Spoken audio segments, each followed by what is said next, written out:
Hi, good afternoon, and thank you for joining us to the Beverly Hills Unified School District School Board meeting. Today is August 11th, and it is now 5:02 p.m. And so before we begin our moving forward with our business today, I'd like to, let's see here, call, who should I call? Mr. Roach, would you please lead us into the flag salute? You're it today. Great. Hands over your hearts. Ready? Begin. I pledge allegiance to the flag of the United States of America and to the republic for which it stands, one nation, under God, indivisible, with liberty and justice for all. Great. Thank you so much, Mr. Wade. Okay. So we need to take some action here because there's been a little change to our agenda. So I have been informed that the administration wishes to add an item to the open session agenda of the board meeting today and this evening. Superintendent Breggy will now describe the item and the circumstances which have led to this request. Dr. Breggy? Thank you, Mrs. Hacker. The district administration seeks to add an item to the open session agenda. It's regarding board policy 5117 and administrative regulation 5117. It is possible to add this item to the agenda if the board finds that there's a need to take immediate action. That need for action has come to the attention of the district subsequent to the agenda being posted before you. Immediate action by this board is necessary because it relates to the current attendance of numerous students.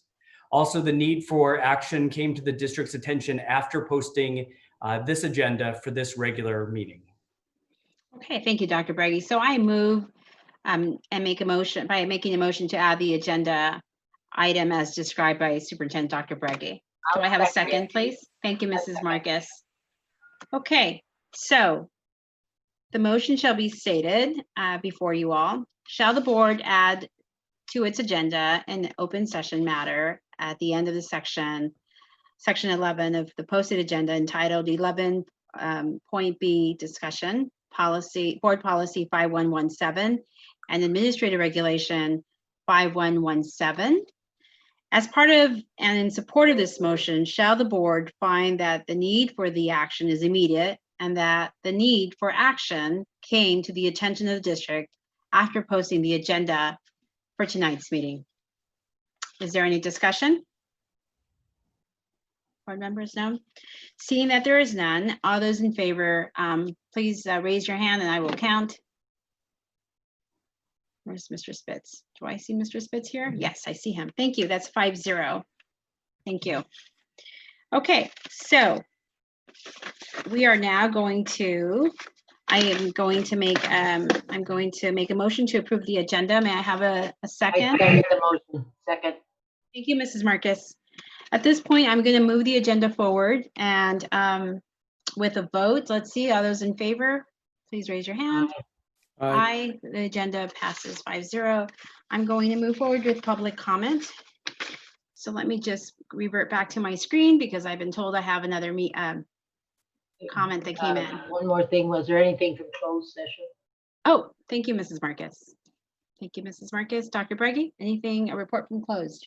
There was no action in closed session. Thank you. Okay, here I go. Diversify our narrative. That's the title of this board comment that was sent to us by Georgia Evanson, Mrs. Georgia Evanson. Dear Dr. Breggy, Mr. Mead, Mr. Allen, Mrs. Kaber, and Mr. Bugby, and BHUSD school board members, my name is Georgia Evanson, and I'm a junior at Beverly Hills High School. I'm in the process of starting a BHUSD chapter of a student-led organization, Diversify Our Narrative. That was created as a response to the recent events of police brutality against Black communities. Diversify Our Narrative works to bring attention to the problem of anti-Blackness in America. Specifically, how can we fight to be an anti-racist and encourage a productive dialogue on race and identity among our student bodies, especially by combating racism through the implementation of diverse anti-racist texts through our school's curriculum? I understand that the district is overwhelmed by the issues surrounding the reopening of school in August, but I believe that implementing diverse and anti-racist text with the assistance of our chapter of diversify our narrative, is an urgent and critical matter and will assure that all BHUSD students have an inclusive and diverse learning experience in which every student feels represented. High school is seen as the optimal age to begin introducing such complex and important subjects through our curriculum. But I believe that introducing anti-racist texts in the classroom is equally important to students at the elementary and middle school level. I believe that at this young age, children's minds are very open and impressionable, and introducing them to whitewashed, one-sided version of history can be extremely damaging to both their academic and overall future mindset. I have been in contact with the Inclusion and Diversity Task Force of Hawthorne, and I would like to assist them with their programs, as well as help implement similar programs at our schools. If our district were to follow through with this amazing program, it would demonstrate our commitment to creating an inclusive community. The movement is not only about diversifying the books on our shelves, but it is also about establishing a safe environment for all people and cultures, as well as teaching students to respect and love other cultures in a multifaceted way. In my and many others' experiences, the only diverse literature that is included in our curriculum depicts the struggle that minorities go through. Although that is important to teach our students, they also need to learn about the beauty and diversity of all cultures in this country and around the world. So our students understand that minorities are more than their struggle, and can and should be depicted in literature as full and complex humans. Diversify our narrative started with the petition to persuade schools that had initially resisted their request. However, I feel that our district understands the necessity of this mandate, and we can begin to work together to make this happen without the necessity of a petition or a letter writing campaign. If interested, you can read the full petition and demands here. Diversify Our Nation petition. I would like to have this letter read to the board meeting today so that our community can hear this program. 3 minutes. Thank you. And the board members can discuss in future implementing it within our schools. And again, this was sent to us by Georgia Evanson. Thank you, Mrs. Evanson, for your email. Let's see. I have a few other letters. But that was one of my 3 letters, Pam. Sorry, I already had it, I believe. So, Can I just add that I think George is a student at Beverly. I believe I said that. Thank you. Okay, dear board member, she said that in her letter in the first paragraph. Thank you for our negotiation team working out the details of the MOU. I appreciate the time and effort put into all the meetings. I am thrilled that there is a new agreement. I would also like to thank the administration for working tirelessly all summer, communicating with us, being transparent, and supporting us. Have a great year. And that is submitted by Mrs. Kathy Bronte. Thank you, Mrs. Bronte, for your comments today. The next letter comes to us from Edward Montoya. I really hope that the board and administration are getting ready to open our schools as soon as the governor and Los Angeles County deems it safe. The number of cases and deaths have gone down in the last couple of days. I hope they are prepared to open the schools as opposed to the disaster that happened in the spring when the district was not prepared. Please plan on this time so our kids can get some normalcy in their lives. Thank you. And that again is from Mr. Edward Montoya. Thank you, Mr. Montoya, for your comments tonight. The next and last letter that I have the board considered inexpensive daily and rapid testing for students and teachers as a way to return to schools and sports. They are sensitive when the viral load is high, when the person is transmitting virus. They can give false positive tests, but a false positive can have the secondary PCR test and false negative tests if the viral load is low. However, if someone is not transmitting the virus with a low viral load, they are not endangering others. And that comes to us from Taryn Rose. Thank you, Mrs. Rose, for your comments tonight. Let's see here. I also wanted just to state for the record that, the board often receives letters, and we do our best to read as many as we can and enter them into the record. However, a couple of weeks ago, there was some questions about a particular letter that was read into the record. And again, as I've mentioned to you in the past, when I receive these letters, I don't really have a time to look at them, but nevertheless, I wanted to check with council. And so the board has to read every letter that is submitted to us. So the Brown Act ensures that the public's right to attend and participate in school board meetings. This participation includes the opportunity for members of the public to address the board on any item of interest to the public within the subject matter jurisdiction of the board. This occurs during public comment portion of a board meeting. The law does not allow the board to prohibit or to censor public criticism of the district's policies, procedures, or programs, or criticism of the district employees. This district may prohibit, censor, or stop public comments that are disruptive or that are unduly repetitive. So I hope that clarifies why we read the letters, and I hope that just adds clarity also going forward. Thank you. Okay, so we are going to move on here. Okay, staff presentations, Dr. Breggy.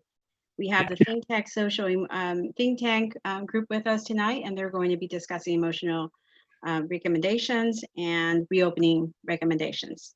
Thank you.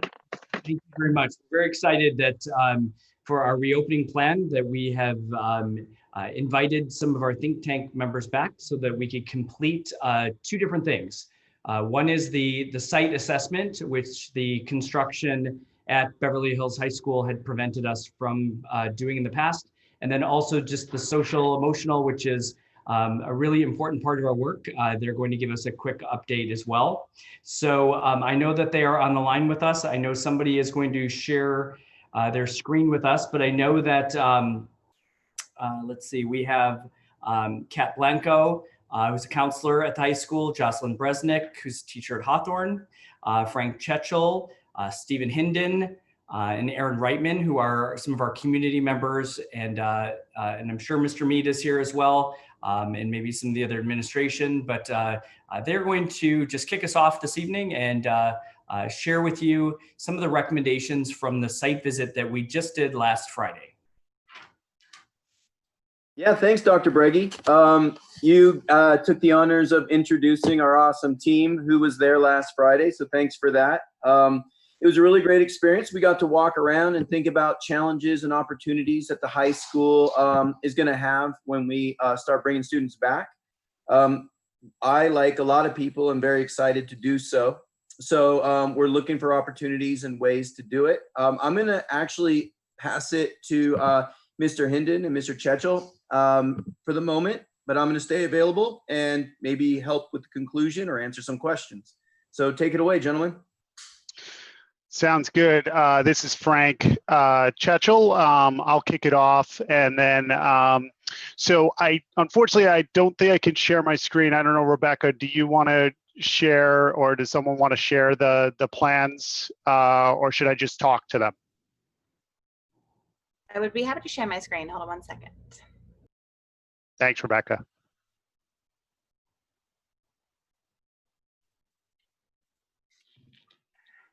So one of the things I'll mention while we're pulling that up in terms of the specific plans, I think one of the things to really reinforce is that the document here is very much should be considered a living document.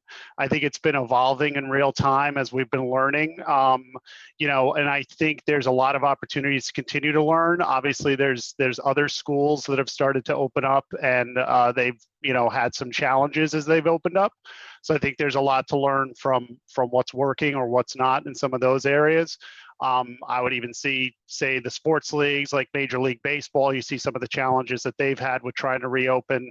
So I think, we'll continue to learn, and these are just the best recommendations as of today.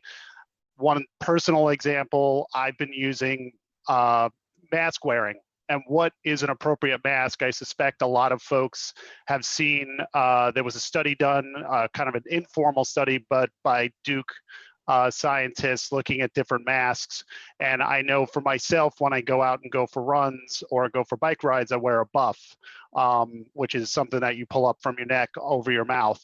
And what they found was actually the material from the buff that they studied actually was worse than not wearing a mask at all, right? So I've got to rethink what I wear when I go running, right? So, and some of that may be due to just the type of material that they studied. So I think we're learning as we go, and I think we'll continue to learn as we go as we look at these recommendations. So I'll go pretty quickly. I don't think I'm going to reiterate some of the symptom checking because I think folks have heard that before, particularly here on the board.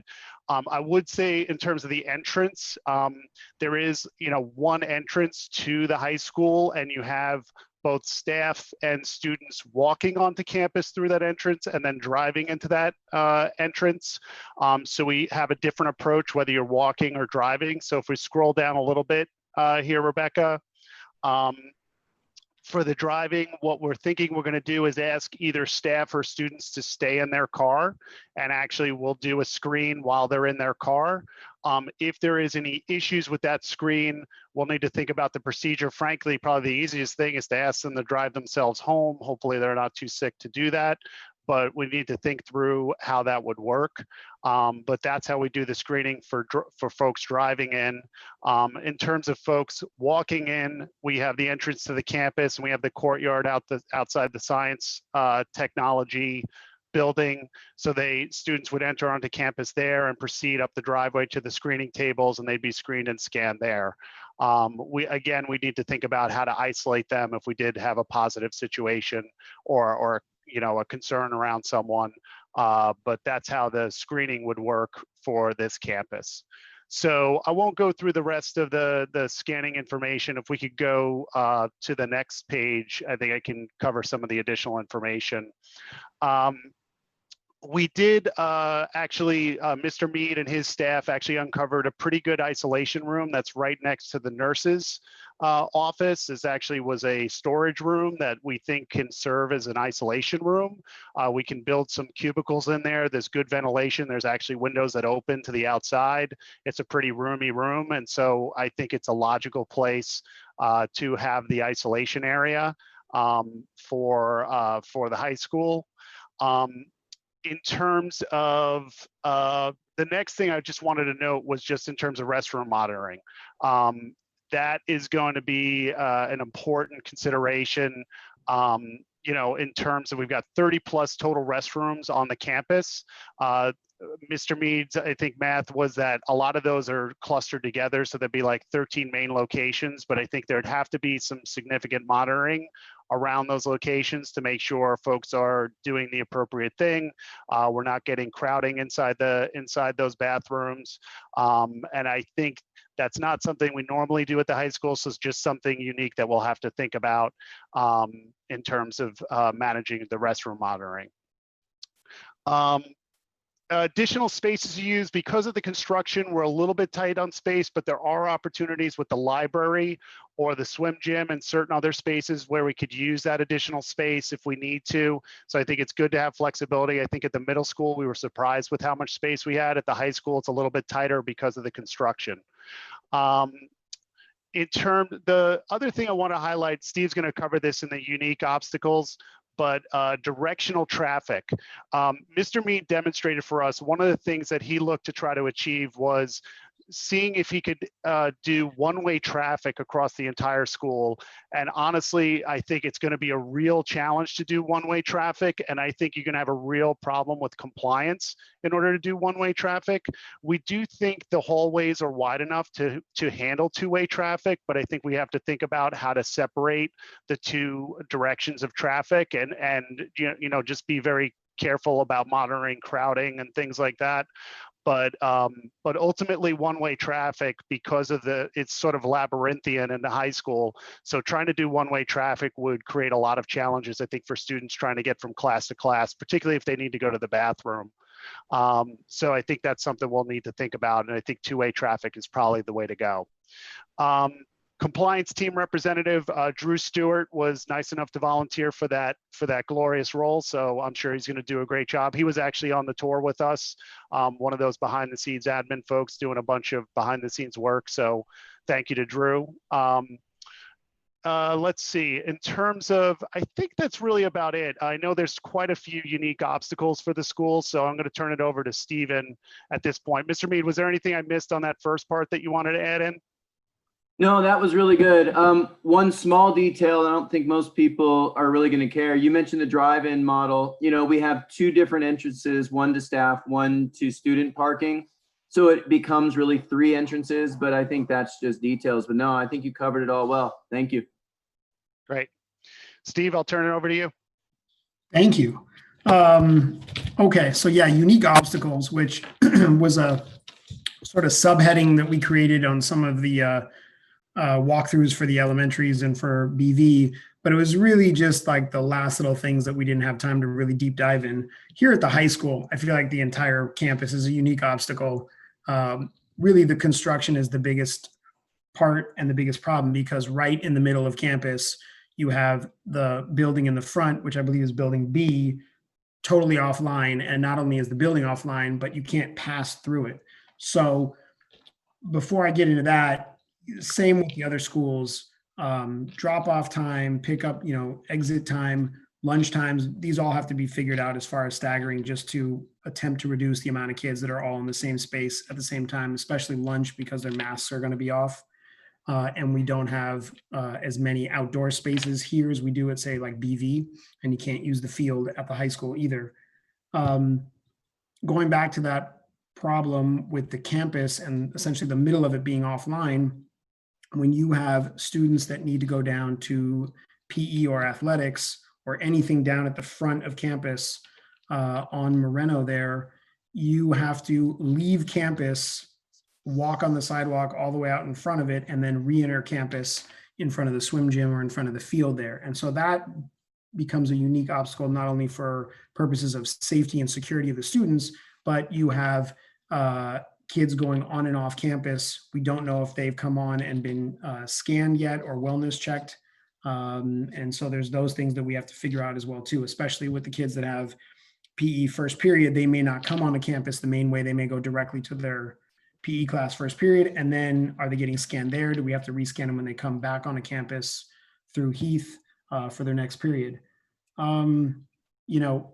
Infections and testing and quarantining all sort of become like a big issue. It becomes bigger here because unlike an elementary school where you have one teacher with one class full of students, and I understand there's specials and those kids go there, but here in the high school, just like in the middle school, you have 6 teachers a day for every kid. And so we have some numbers here. It kind of varies, but you're talking about potentially 150 students intermingling with each teacher every day, and vice versa. Any infected student potentially is intermingling with 6 different teachers and all those students.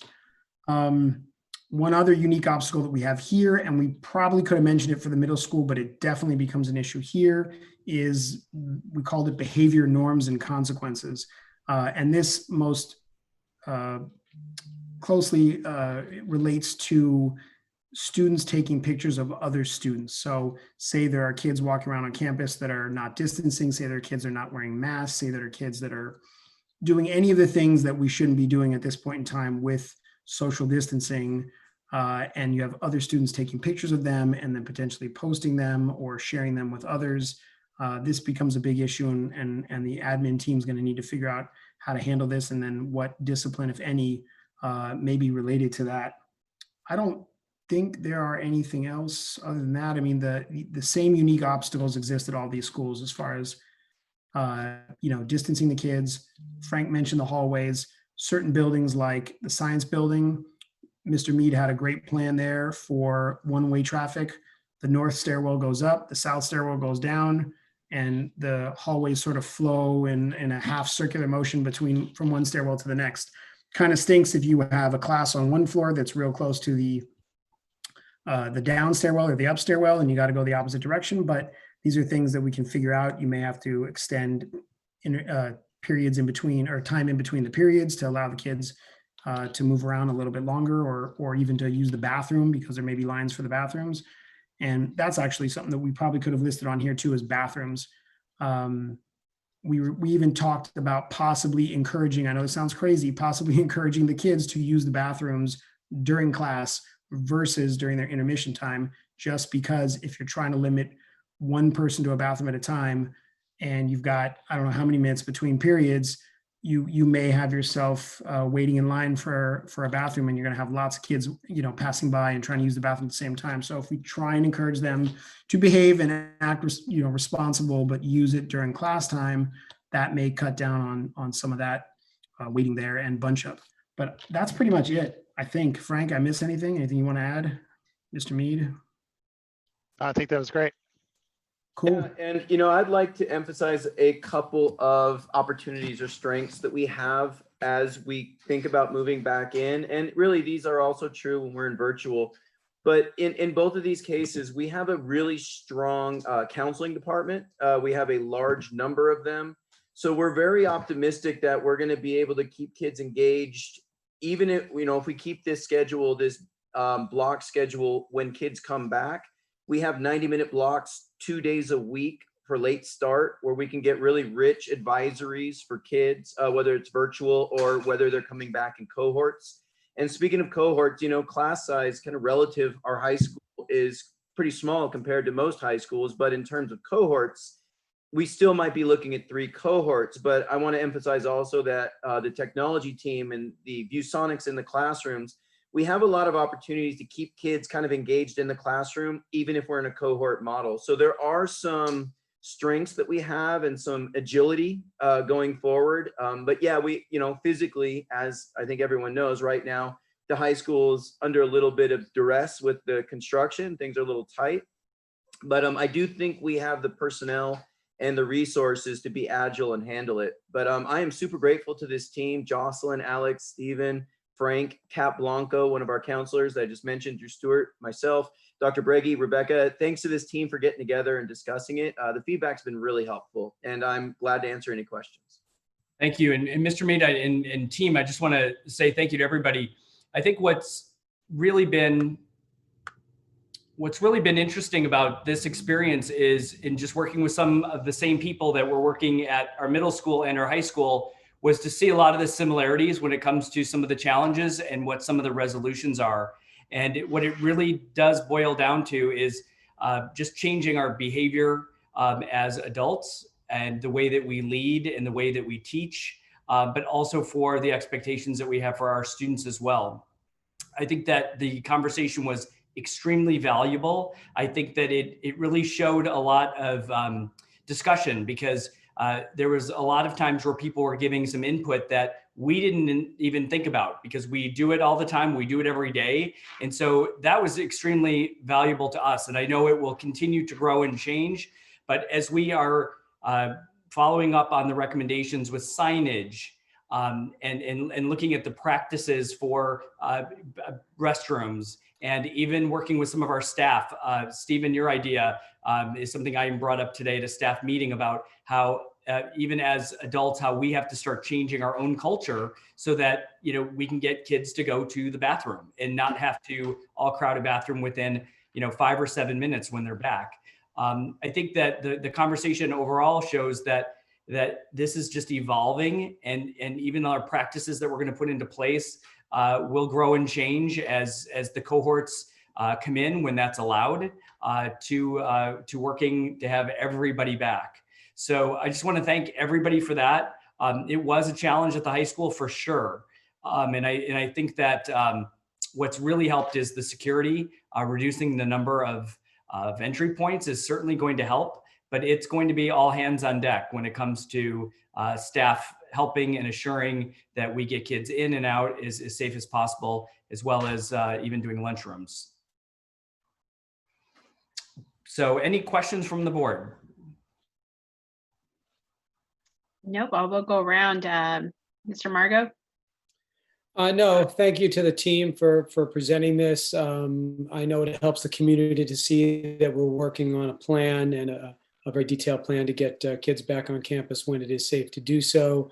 I'm assuming now in the next couple of weeks, we'll watch the rest of the country that is opening up schools and seeing what's working and what's not working. And like you said, it's a living document, so we'll maintain our flexibility. But thanks to everybody on the team so far. Thank you, Mr. Spitz. I want to express appreciation to each member of the team as well. Obviously, there's been a lot of effort that's gone into this, and a lot of ideas and considerations, and it's all good stuff. And it will all help. It will all help when the time comes. We don't know when we start bringing people back into the campuses. We don't know what the rules and limitations will be. But this information, to have this information and this guidance on hand is invaluable. So thanks very much. And I just want to point out to the board, we're going to move on to the social emotional. I'll let everyone go around, but this does not conclude the presentation from the think tank group. They're going to discuss the social emotional aspect of their creative thinking behind their group. So just stay tuned for more. So I just want the board to know that. So we'll move on to the next person down the line, Ms. Walker-Schuman. Yeah, I'm going to echo the sentiments of my colleagues. I don't want to take too much time, but I appreciate the work. I appreciate the constant. I know you guys have been a little bit like yo-yos to different campuses and coming back when you can to see Beverly Hills High School. So thank you. Your dedication to this community is evident, and we appreciate your time and commitment across the board. And thank you, Mr. Mead, and your team also, because you guys not only are we trying to look at returning to school in the middle of a pandemic, but Mr. Mead's team they've all been preparing for the return of the students. So they've been doing the schedule distribution and textbook distribution. So it's a really heavy lift. And I always say teamwork makes the dream work. And especially in a difficult environment like this, you guys are doing a great job. So thank you all for your contributions. Thank you so much. And if I could take your bringing this up as an opportunity to thank my team, our OTBS have been asked to do an insane lift, moving literally tens of thousands of pounds of books from the 4th floor to the 1st floor, and then from the 1st floor to people's cars.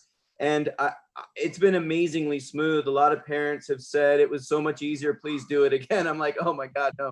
But the team has done an amazing job, and I want to thank you for noticing. And I also want to shout out to them, OTBS and admin, and also CSEA, who've also been helpful. Thank you. Great job.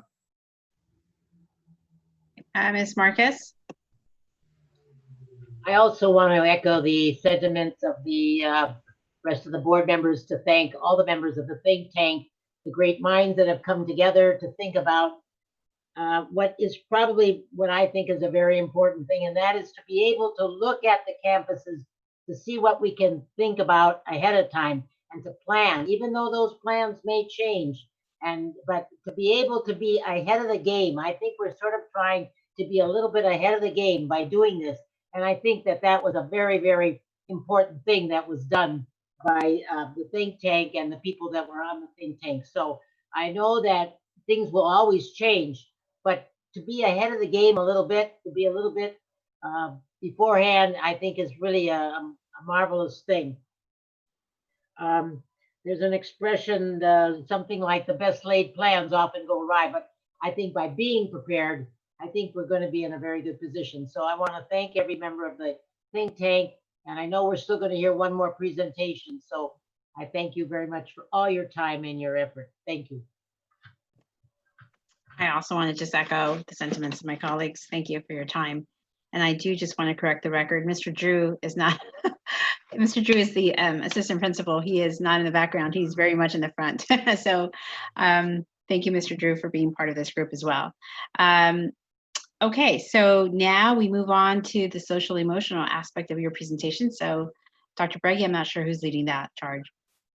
So I will let them go ahead and take over. We had a final meeting just last week. I think we could have talked all night long because it fits so nicely into what we're doing and what we're planning. So I'll let that team just kick it off. I don't know if it's going to be Josh.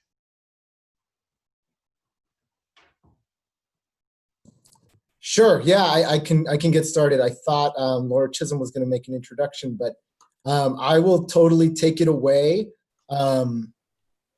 It's all yours, Josh. You got it. I got it. Laura, did you want to go? No, it's all yours. You got it. Okay. All right. So it's quite an honor to be here addressing the Board of Education and presenting before my administration and the community. Really just want to take a moment to send all due compassion for all of us who are in this, been working all summer, and parents who I know are very concerned about reopening school digitally, which I must say I really appreciate that recommendation and that decision, so that we can have the time to develop ways in which we can shift the behavioral expectations on our physical school campuses. I wanted to start, I'm an experiential educator, so I wanted to start by inviting us all as a community into just a moment of a few breaths, a few deep breaths, in through your nose and out. Just one breath can do so much good for us as we're in the midst of quite a bit of anxiety and pressure and stress. So right there, just with that one breath, you got a little taste of social and emotional learning and what it can do for us as we think about returning to school. If you were able to take that deep breath, then you have a lot to be grateful for. In spite of everything that's going on, we have our health, if we're able to take that breath in, and our wellness. And I think that that's really at the core of this whole discussion. We want our students to be well, healthy, safe, and to be thriving. And those are prerequisites for our ability to really attend to rigorous academic curriculum. So this is really an important topic. It's really near and dear to my heart. My name is Joshua Reitzenstein, in case you don't know me. I have spent my entire life pretty much in the school district. I graduated from Beverly Vista and the high school and began my teaching career at 23, and I've been in the district for a decade. I started as a pre-K and first grade reading instructor and coached football. Mr. Margot knows I coached his lovely son. And these were great opportunities for me to get a good sense of the district K through 12. I recently completed my master's degree in educational leadership and change with a focus on social and emotional learning curriculums, as well as mindfulness-based interventions, and look at screen time and the impact on childhood development. So this all is right in my wheelhouse, and I'm really honored to be the one to really start to just give a little context for social and emotional learning and how we can leverage it to help our students in the immediate during distance learning, and how we can use it to start to shift behavior and our expectations and teach to those expectations, so that when students do return, we can adhere to these pretty strict health codes and so forth. So I currently teach in a counseling enriched classroom. I teach an intervention class essentially for students with challenging behavioral needs. And in this environment, I have the opportunity to integrate a lot of social and emotional learning curriculums. And this gives me this gives us as a class the opportunity to focus on these more base needs, the things lower on Maslow's hierarchy, where we are kind of in the safety area right now. And we're able to address those things. We're able to set goals and hold to our intentions and kind of create behavioral changes in that way. When we reopened in the spring, it became super apparent to me that before I really thought about delivering academics, which I do all 4 subjects across 3 grade levels. That the first thing that we really needed to be able to do was establish predictable, dependable routines and support student life at home and structure that around the instructional time and academic tasks that they were being charged with. So we spent I'm so sorry. I have to apologize. I stopped sharing my screen. Did you want me to share my screen so your recommendations were available? You can at this point. Yeah, I wanted to make a little introduction. So yeah, you can go for it. So what essentially I'm coming at this from the lens of is understanding that as a school district right now and as a community, we are really needing a trauma-informed response. This means that we take into consideration what people are going through and we focus on building relationships. We focus on engaging community and building those connections, because that's right next on the Maslow's hierarchy of needs is place of belonging. And so with a social and emotional learning curriculum, we can serve those needs. So what I'm looking at, and I don't know if it's possible for me to share my screen. Is it, Rebecca? Can I pop up a couple images? Otherwise, you guys can just kind of take my word for it. The Pbis framework is something that I think is going to be super important for us to leverage to make these behavioral changes. We just had practice with our 2nd year rollout coming before the reopening of our schools. So we have this framework in Pbis that helped us reset our school culture, and we generated some great ideas. The 4 core at my school site, Beverly Vista Middle School, has been essential for that last year, and it will continue to be these touchstone points. The 4 core are build resilience, value learning, make connections, and show integrity. And these are things that we really want to cultivate right now, that we really need to pass through this historical moment in time with the most health and well-being that we can have. So by way of our trauma-informed response, we're suggesting that relationships, safety, well-being, these things can take precedent over academics in this time. And we really want to encourage, as we come back to school, that teachers don't just dive in and overwhelm their kids, but really take the time to build connections and connect and build a sense of belonging in their classroom. So the Pbis framework is such that there's a tier 1 delivery point where we kind of give the whole school a set of new norms and rules and expectations. And just attending some of the orientations that have happened, just noting like the expectations for netiquette and digital citizenship. Those are examples of a tier 1 intervention where we're teaching kids what we expect of them. And then as we go up the tier 2 and tier 3, which is kind of where I teach, we have much more intervention. We have much more social and emotional support. We have much more working with parents. We have all these intervention supports that we put in place.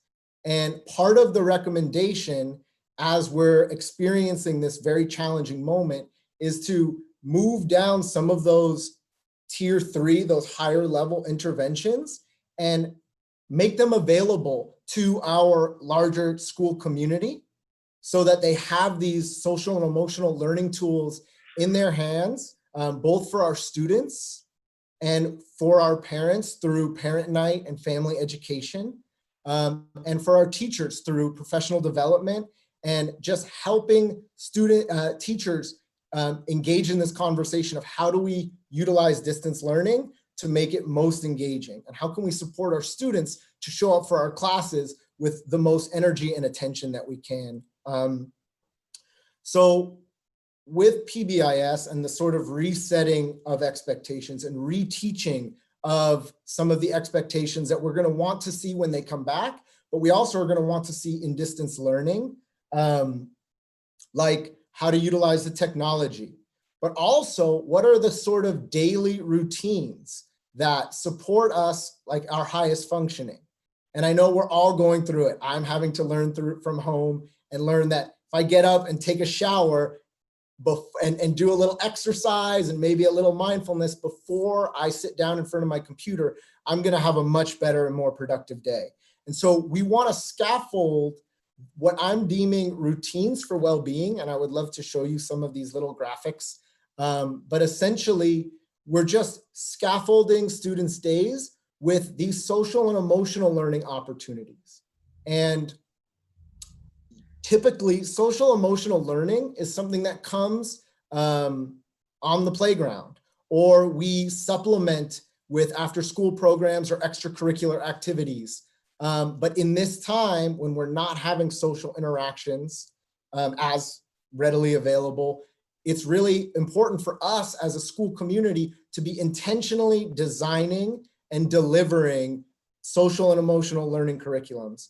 And I know that parents are really looking for this right now. The PTA, the wonderful PTA at Beverly Vista, conducted a survey, and it shows that parents are concerned about mental health and physical health and really wanting to get these supports in place for their kids so that they can attend class and get the academic benefit that's going to be available.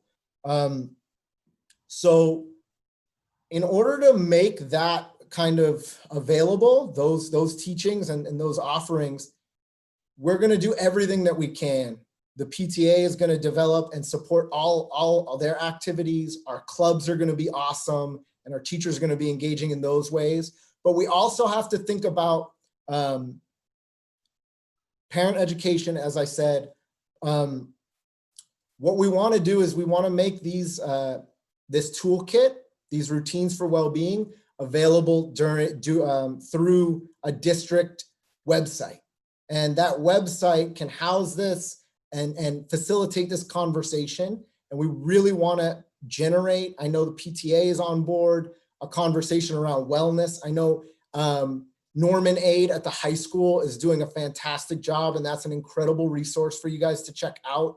And hopefully this website as well will be another resource where parents can think about scheduling and get support in behavioral management at home around distance learning. So it's really, really exciting. A point about this is, again, that social and emotional learning is often a second thought. It's often once a week or so forth. But as a district, my strong recommendation to the board is to consider adopting a plan for integrating social and emotional learning at this time across the district. I think it's really important that the uniformity and the predictable routines, the dependable routines that we can instill in our children and in our families at this time can really support us through this difficult moment in history. And it can be something that we really utilize to transition back to school. When students are coming through school and maybe they're doing the temperature checks, that can be a great opportunity for whoever's holding that temperature check to say, hey, what are you grateful for today, right? And we can utilize some of these opportunities that could feel sort of scary potentially or traumatic for a child to come in and have to go through these, and you know, with everything going on in the news, and who knows what different families are feeling in relation to what's going on. So to build in an opportunity to sort of soften some of the transition back with these social and emotional learning opportunities. I totally went off my notes and everything. I'm just kind of rambling at this point, but there's really so much to do in regards to PBIS, delivering an SEL that can help us remediate some of the challenges that we're all going through at this time. I will go through the recommendations, but also I really encourage the board to click on some of these links. This is evidence-based research. Social and emotional learning improves student academic performance. And the more uniform and integrated it is across the school district, the more effective it is. And so I really hope that we can continue this conversation, and in committee really think about how are we sewing, right? This is the website we got, so.bhusd.org, social emotional wellness. How are we sewing it all together so that our students are supported and cared for in this challenging time? So yeah, different grade levels have slightly different recommendations, of course, because what's appropriate for a high schooler may not be so appropriate for an elementary school student. But things like morning movement, AM check-ins where we can set some intentions, nature connection opportunities, little scavenger hunts that get us outside, mindfulness. I've served as mindfulness mentor for the last 3.5 years, I think. And this is a really good tool that we can all, benefit from at this time. So, and then the opportunity to reflect at the end of the day and go through that process again and again and really build our social and emotional intelligence.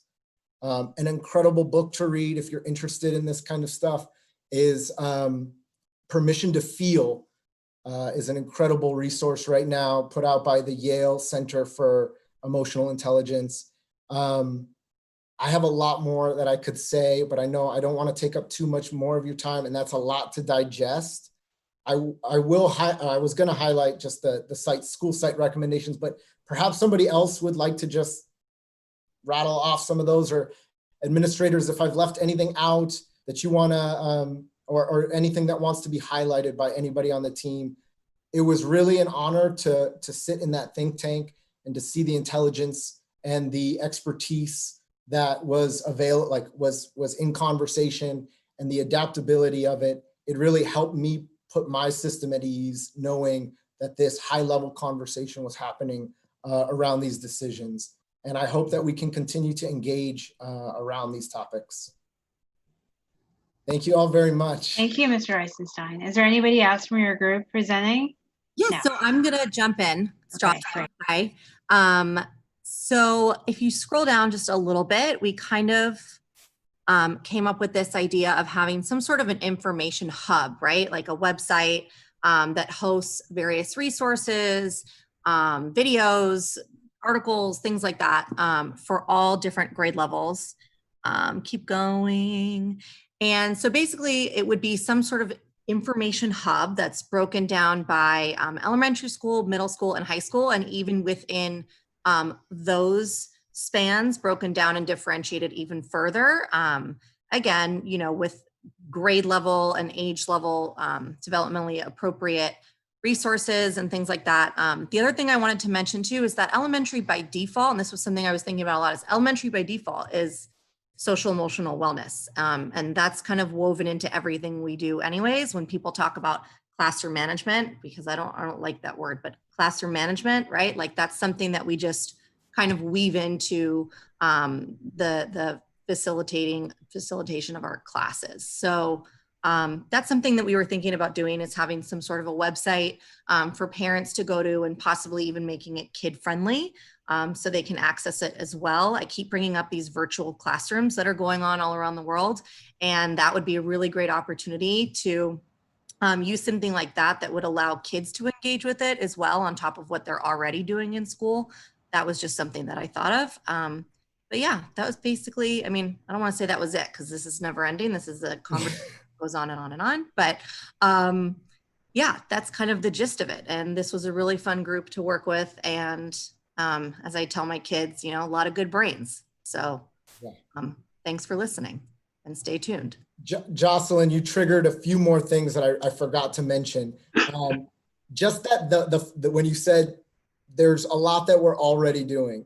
And I want to call out the counseling teams across the district are amazing. Some of their resources are provided in this document. And yeah, they're doing a remarkable job.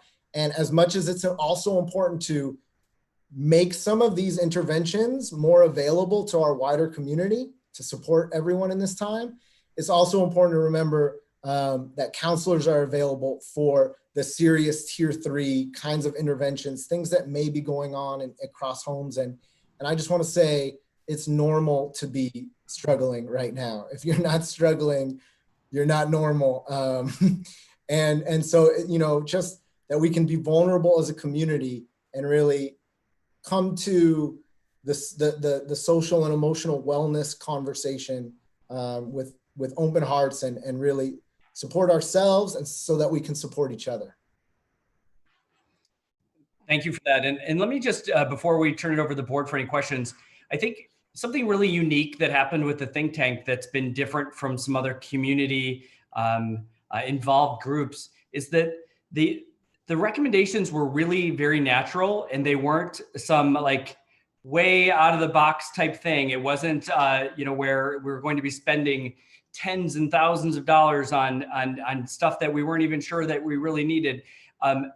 In both groups, whether it was looking at the assessment sites, that information, or the social emotional, it was every conversation began and end with, what do we have? What are we already doing? And how do we enhance or improve? Because that will be easier for our students and our staff. So that was a pattern that happened from the first night to the very, very end. And so I think that every recommendation was so practical and realistic and really easy to implement, especially some of what just Jocelyn went over. And, you know, like this part here in Joshua 2, everything is just such a natural fit into what we're doing already. It's just the setting has changed. And so, which then changes our awareness. And so the effort that's put in this, whether we're at home or whether we start to work our way back into a cohort, is all going to be worth it, because we're putting in that effort anyway. It's just that we're redirecting that with a specific purpose now. And that's unusual. And I have to tell you, after doing this for so long, that usually you get some pretty wild, crazy ideas, and you get some outliers that you just have to put off the side. And there really wasn't one thing that came up that was something that we couldn't seriously consider. So it was time well spent, and I want to thank you all for that information and for presenting. Okay, so we'll circle around for board member comments. I'm going to start out with student board member, Mr. Kashanian. Thank you. I'd just like to say thank you so much to the committee. I think social emotional help is very important and can lead to many great things if utilized correctly. So just thank you again, and that's all. Thank you, Mr. Kashanian. Mr. Margot. Thank you. Thank you for the almost doctor too. I'll take it. Thank you for everybody presenting this tonight. I'm glad to see that we have all stakeholders involved in the idea of social emotional well-being. It's important not to glaze over any particular group, parents, you know, teachers and students and administrators. We've all been, you know, suffered a punch in the gut since March that is unprecedented. And I think as we figure out how to move forward almost entirely as a species, not even just as a community, but as a species, and how to kind of mentally cope with everything that's gone on, and how being completely taken out of your routine affects us, and how people need to understand that. Any help we get in this area is long overdue. School is hard enough as it is. You know, people make adjustments to middle school or high school, and they have a tough time. We've added a whole new layer, but I think as we move along in the future and we start thinking about eventually, whenever that day comes, returning to school, that the importance that we're placing on social emotional well-being doesn't fade back, that it continues to stay strong with our students and staff, because happier staff and happier students is going to be more productive and better for the district as a whole. So hopefully as the district moves forward through this crisis and comes out of it on the other end, that we'll take the lessons we had with us through the crisis and apply them, and don't just, I think, you know, we say when we get back to normal, I don't think we should get back to that normal. I don't think we should ever go back to the way things were. We have an opportunity to go back to something much more unique, much more effective, and that should be where that should be the prize that our eye is on whenever we get out of this thing. So this is such an important component to that. So thank you, everyone.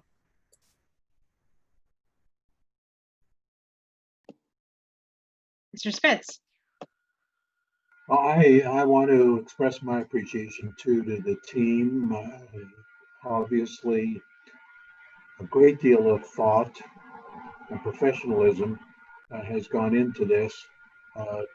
All of us, all of us are concerned with the social emotional growth and development of our kids.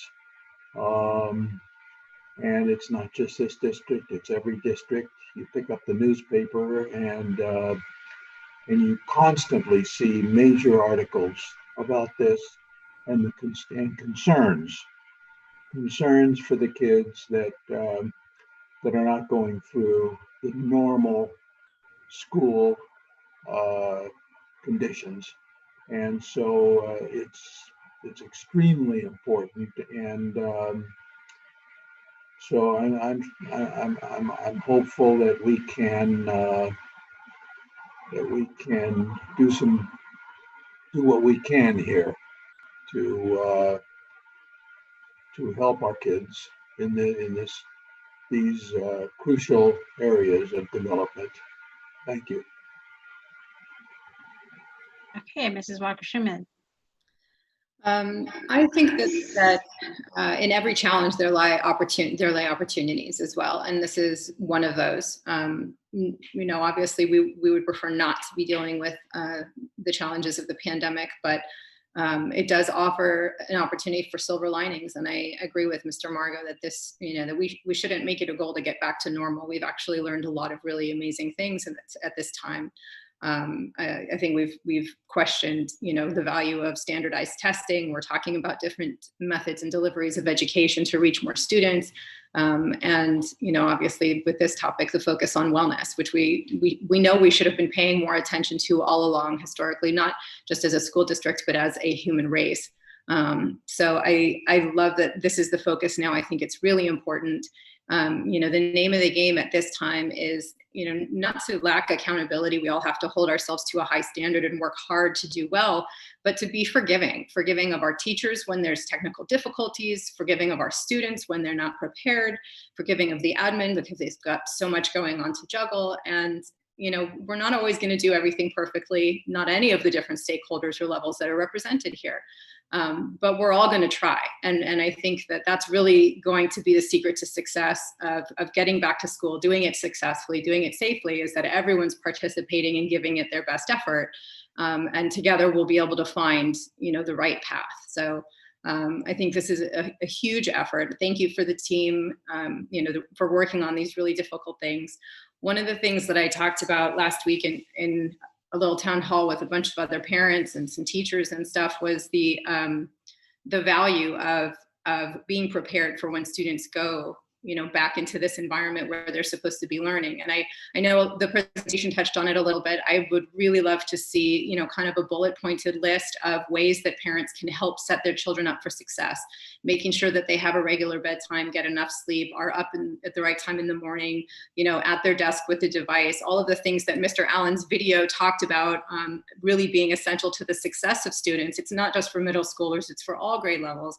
But that actually is a really big component, I think, also of wellness and mental well-being, is being prepared and not creating an environment that's chaotic and anxiety provoking and stressful, and trying to create an environment that will really support our students to have the best outcomes. So again, just thank you. It's really an unprecedented time. There's so much that we all have to juggle, and your participation, your recommendations and guidance are absolutely priceless. Thank you. Mrs. Markin.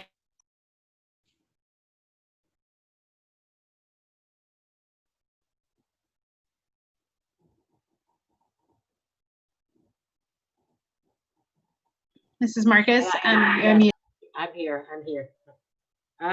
First of all, I again like to iterate the same sentiments of everybody else on the board to the wonderful value that was given to us of the group that operated on the think tank, both this group and all of the groups. And I really think that it helps to see so many different points of view.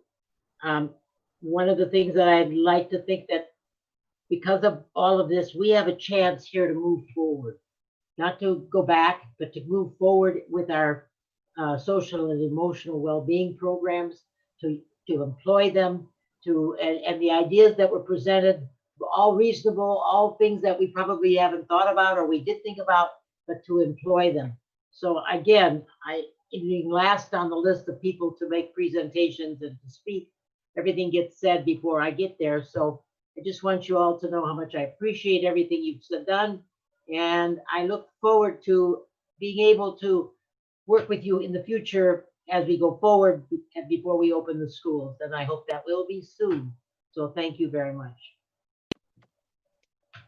So I think Mr. Rosenstein pretty much hit the nail on the head when he said that it's dedicated, dependable routines that we are looking to establish as we move forward for our youth and obviously, our school community as a whole, but in particular for our students.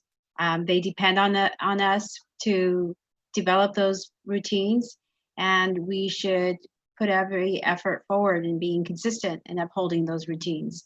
That's how we move forward, and I really appreciate you bringing that to focus for us today, because in essence, I think everything that we read about today says how this is so abnormal and there's a lack of continuity in our daily schedules. And so, it's I love it. DR. I made a note for myself, and it's so easy to remember. And so for everyone watching, and whether we're students, parents, teachers, we all need that in our lives right now, and we can all depend on each other for those routines. So thank you for bringing that to, again, bringing that as such a focus of what you've said. I so enjoyed your presentation in particular. And I want to thank the entire team, of course, the entire think tank crew for being here, and for being part of this piece of the puzzle. So thank you. And with that, Dr. Breggy, is there anything else? Nope. Thank you very much. Thank you to everyone. Great. Thank you, everyone. Have a good evening. If you're not remaining with us, we're going to move forward. That will conclude staff presentations, and we're now going to move forward to the consent calendar. I will make a motion to approve the consent calendar. Do I have a second? Mrs. Hacker, I'd like to pull item 9F. 9F. Okay, I'm actually going to pull 9B. Anybody else pulling? Okay, so may I have a second, please? I seconded. Thank you. So all those in favor? Aye. Aye. Aye. Okay, so we will now discuss, just for purposes of going in order, Mr. Margot, I'd like to discuss 9B first, and then we'll move on to 9F. Sure. So I'm going to pull a certificated report, and Wade, I have a question for you. So I saw the certificated report.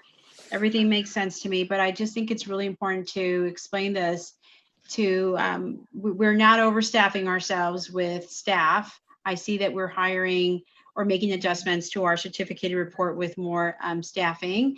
And I just wanted to, I think it's important for people to understand, the funding behind this, how we're supporting these positions. So could you just briefly explain that so that, we're transparent in our action here tonight? Thank you. Yeah, most certainly. So the district has received a substantial amount of money called learning loss mitigation funds from the federal government. And those funds have to be spent between now and the end of December. And they're specifically for things like hiring the ILC teachers, additional instructional time to help mitigate the loss related to distance learning. So these funds are directed, they're from the federal government, they're not part of the general fund, the normal general fund of the district, and they have to be spent by the end of December just for the purpose of hiring this additional staff for the ILC as it relates to getting ready for hybrid or whatever may happen in the next couple of months. So it's part of the general fund, and it has to be spent by the end of December for things just like this. Thank you, Mr. Wade. Any other questions on this item, please? Mrs. Marcus. Yes, I'd like to just bring up a point that I noticed in there, that they had special area teachers getting an R2. And I wondered, I spent several questions back and forth with that. I just want to iterate that those teachers are going to be the district, the department chairs, and it didn't actually say that. And I want to clarify that those positions are department chairs, and because a math specialist is a math specialist. Why are they being paid to be a math specialist? Which is the way it appeared in the agenda and the certificated. So I just wanted to clarify that those will be the department area heads. Dustin, do you have anything to say on this now? Okay. Mrs. Marcus is correct. It's old collective bargaining unit language where it states subject area specialist versus just stating department chair. And it'll be something that we hopefully will clean up in the next round of negotiations. So it'll clearly state department chair. Great, thank you so much. Very confusing. And I would just piggyback that part of the work for human resources this year is to update all of our job descriptions, certificated and classified, and that will be part of it. Thank you. Great. Thank you. Excellent point, Ms. Marcus. Thank you for that. Thank you again, Wade and Dustin. We're going to move on. Can I please have a motion for approval of item 9B? All those in favor? Aye. Oh, we made it aye. Okay, great. So it passes 5-0. Okay, Mr. Margo wanted to discuss item 9F. May I have a motion for that, please? I will approve the professional services agreement for David Lee. I'll second. Okay, thank you, colleagues. I had asked this question to Dr. Breggy. There was no response at the time before the meeting. I'm wondering, were you able to get a response to this question? I was not, unfortunately, I was not able to find out more of the job description and responsibilities. I know it's somebody that we've utilized year after year, but I did not get. So I'm not being cryptic. This is for the piano accompanist for the high school music program, which he's terrific. It has nothing to do with that. I'm wondering how he is going to be utilized, and if we approve this, is he automatically paid, or if he's only paid by hours that he's utilized? Because there is no right now choir in person. So anybody got anything on that? Well, no, I noticed in the writing it says not to exceed $35,000. So it might be that he will have to submit his hours up to $35,000. Maybe that's the way it was. I don't know. Am I right? I can jump in. Table this for another agenda. Well, just a minute. I think Dustin, did you want to say something? Yeah, it is. It's a PSA agreement. So it's a personnel service agreement where we will get the approval on the front end and only pay or not reimburse, but provide funding for services rendered. Okay. So it's just the approval. It's just the semantics of approving a contract. So we have something in place in the event that there's services that are provided. We have the capacity to pay this individual. Correct? Is that what we're doing? Basically. Okay, great. I'm in favor of that. So Can I say one thing? Sorry. Speaking. I'm sorry. Gilda puts in the contract that in the event of a mandatory school closure, the district is only liable for the services rendered by the consultant. So we have that in our new contracts for these situations. Great. Okay. Thank you so much, Pam. Thank Pam, you. you can take this seat right here any day. Pass. Thank you. Okay. For Mr. Margo, I just want to make sure that I will follow up. It just could not get to it, but I do want to let you know what the accompanist will be doing in a virtual environment. Okay. Right, and you had answered that question regarding some of the coaches and other specialists, and it just wasn't, this one didn't get the answer in time. So I just wanted to confirm that, but Pam covered it, so we're covered in the event of the school closure. So I'm still curious to see how it would be utilized just for the future. So thank you. Great. So we're going to call for the question. All those in favor, please. Aye. Aye. So I see 5 hands going up. Any dissent? No? Mr. Kashanian, okay. We're gonna move forward. That's 5-0. It passes and carries. Thank you. Moving on, please, to the next item on the agenda. Superintendent's report. Yes, please, Dr. Breggy, Superintendent's report. Thank you. Let me just share my screen. And I promise to be very, very quick today. I do want to give a quick thank you to the think tank who really was just exceeded our expectations as far as the type of dialogue that we would get and actual, as I mentioned, really reasonable solutions that we can put into place. And we could not have done that on our own. And we exceeded the number of meetings that we had. We've exceeded the time that we had. So people really put in their due diligence. And I just want to again say thank you to everybody as we now put this work into action. And we've already started to start that implementation process. There's been a lot of talk about just communication and improving communication, and we're doing everything that we can to put out our communication when we receive it. We have a couple of things coming up tomorrow that we've been advertising with virtual coffees tomorrow. We have a Beverly Vista Middle School coffee at 8 a.m. Right in the middle of the day, we'll have our elementary coffee, and then Beverly Hills High School at 3 o'clock. At these coffees, we will have some staff, some teachers, and also some administration, as well as some district office staff, so that we can continue the conversation and the dialogue that's happening, as each day we certainly know more than we did the day before. We had a all staff meeting today. This was probably the first time in history that we've ever had an all staff meeting with over 300 people that attended virtually. And it was a really great experience. And I think the takeaway for me was that we had a dialogue and a Q&A that was moderated by Ms. Starkins. And I can tell you that in the entire time we had our session with over 300 people, not one question wasn't directly related to students. So in other words, I was expecting there was going to be some conversation about individuals and what can I do here? How can I handle this?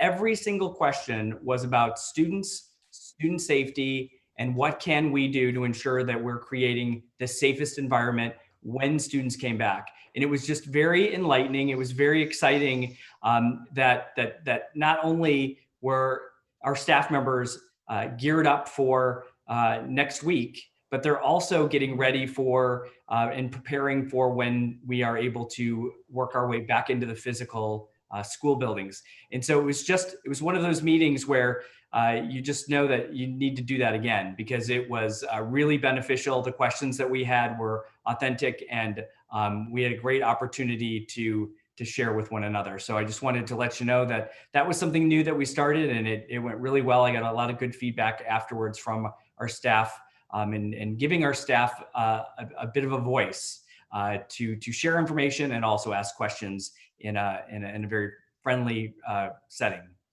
And we will continue to be sending out emails and videos. Our social media presence is growing, and we do keep everything on our website. Even if you look back, we have our very first communication that went out about COVID-19 back in the end of January. And so we're keeping a running archive of all of our work. We could probably write a lifetime movie at this point about where we've come. And so we're very proud of the communication that we're putting out, and we will continue to do that as information becomes more available to us.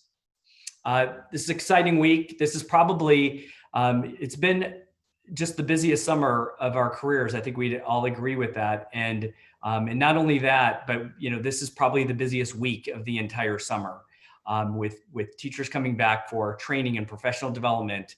We also have opening day that will be occurring on Friday. And I think that the takeaway that I want you to have today with my report is that the theme for this school year is really about mimicking what happens in the classroom, what happens in our schools, and trying to provide an experience for our students as close as possible to what they would get in their schools. And so opening day is no different. If we need the importance of kicking off our school year with a tradition, with opening day, with our celebrations, our service recognitions for our employees that have worked so hard all the way up to 50, 55 years.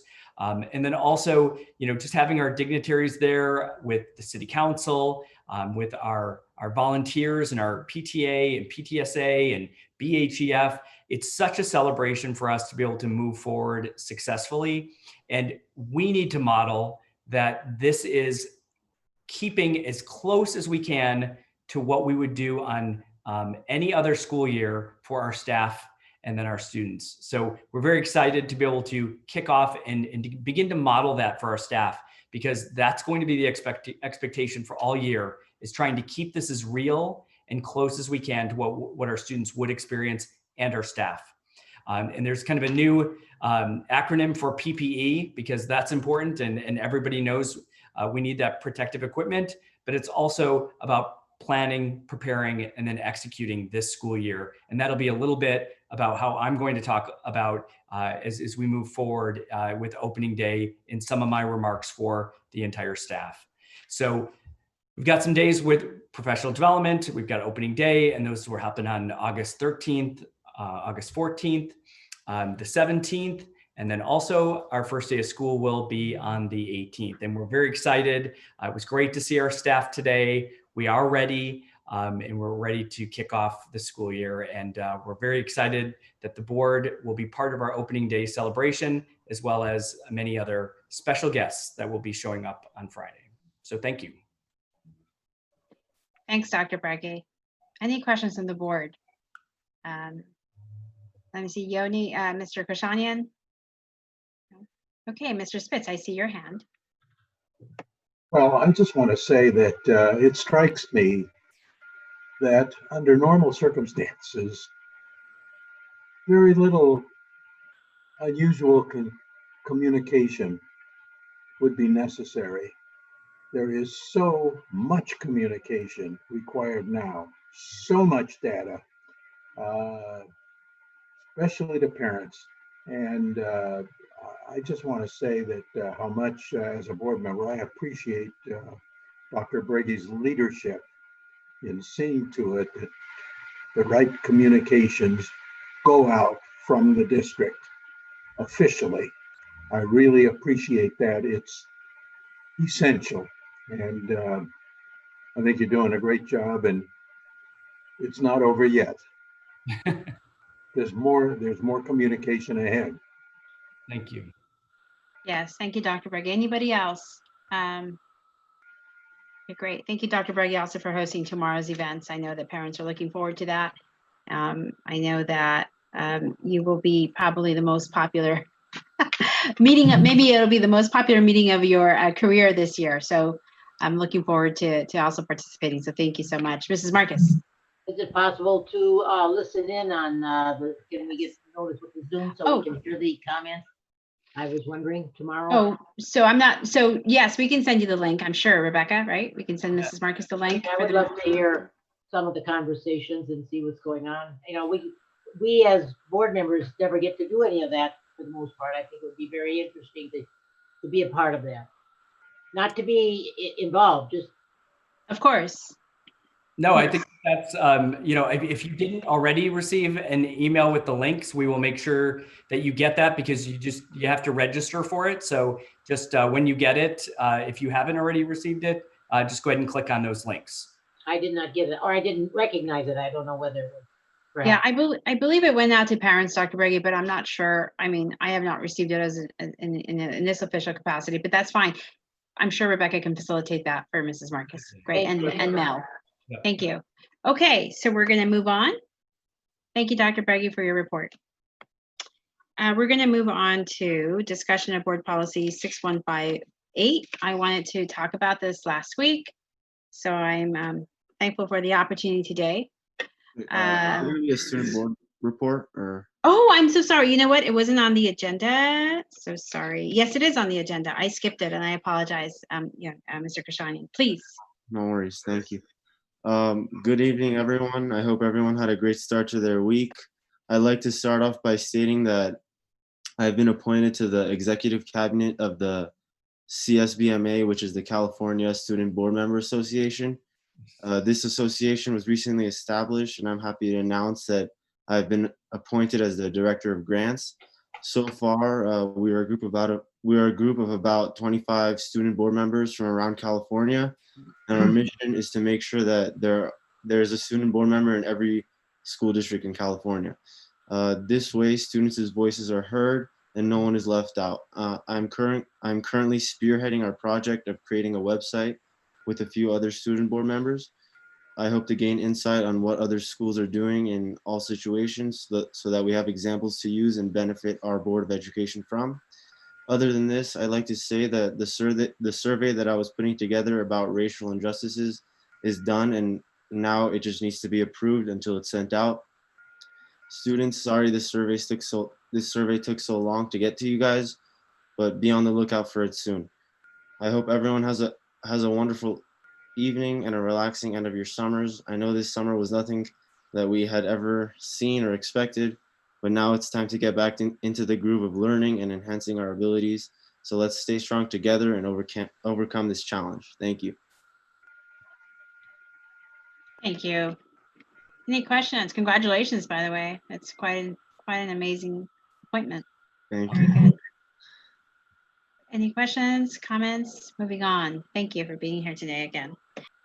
Okay, so as I was saying, I had asked to discuss Board Policy 6158 under instruction.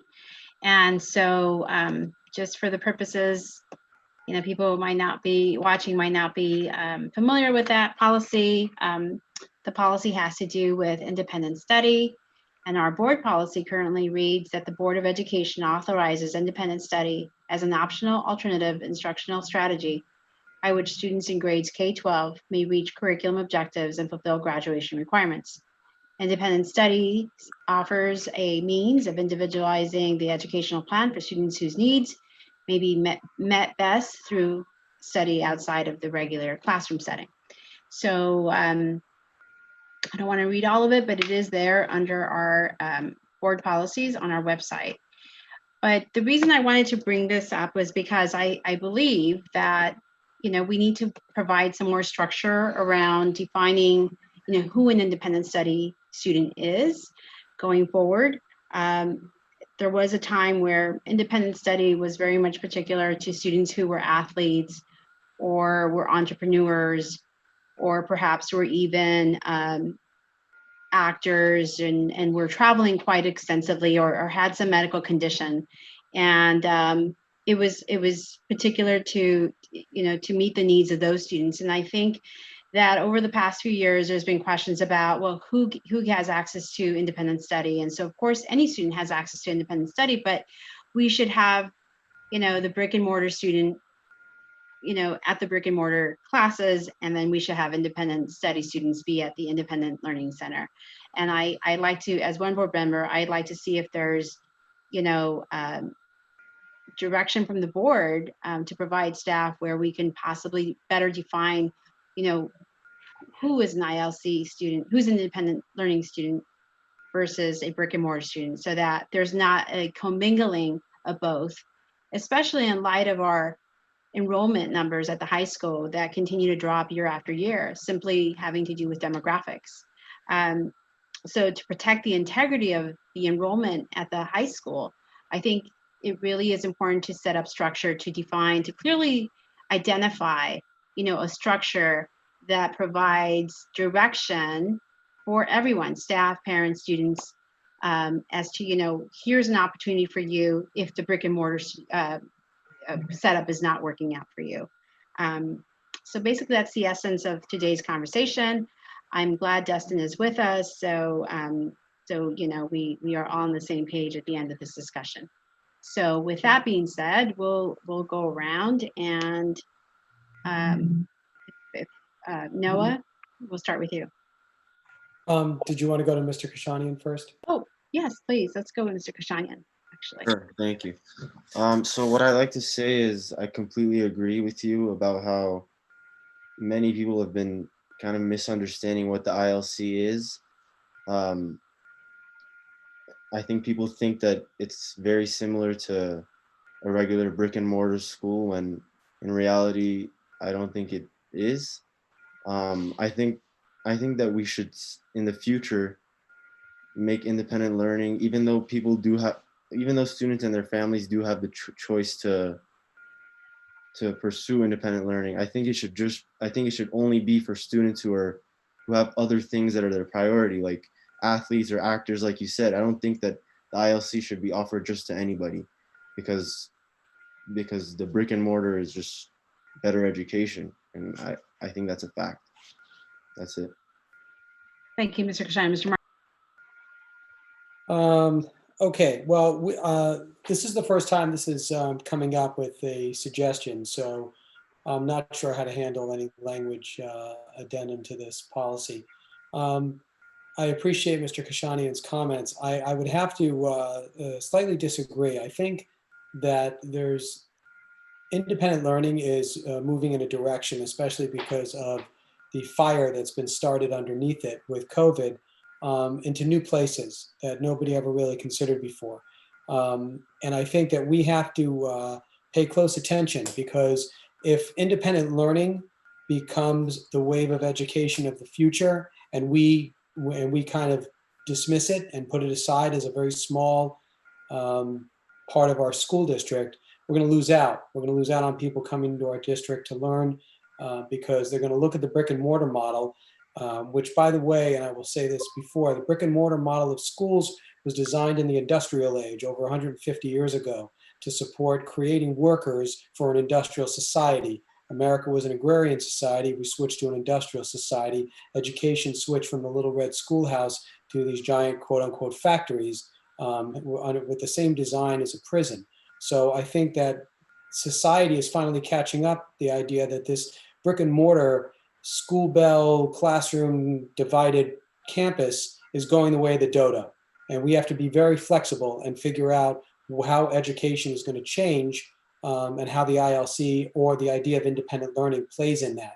For the last 6 months, children have all been independent learners. Let's be clear about that. Every one of our students, whether they were in the ILC or not, during COVID was an independent learner, especially those that didn't have strong support at home. They had to work their way through this. So I think we have to give a lot of credit to the idea of individuals as independent learners.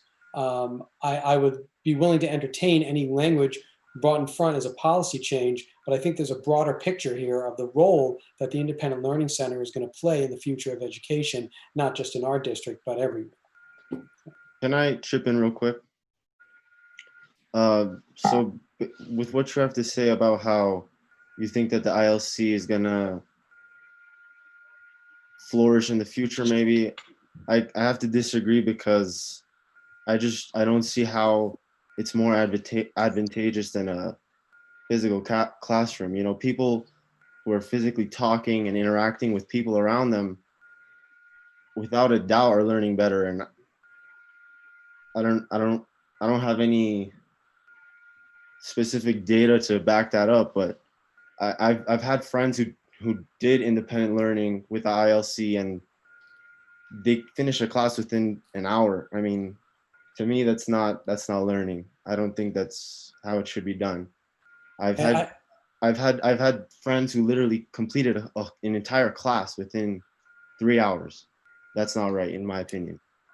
Yoni, I would agree with you on that. I would say that that's why there's a broader picture there that should be looked at. Not that perhaps the ILC right now can't give a student the same quality of education that a brick and mortar classroom, but it's going to. Whether we do it or somebody else does it, it's going to. So that's kind of what I'm pushing for. I see what you're saying. Okay. Thank you. Okay, Mel. Yes, when this item was put on the agenda, I read the policy carefully. I see that it's very, very specific in terms of the type of student that qualifies for this. I also see that, like most of our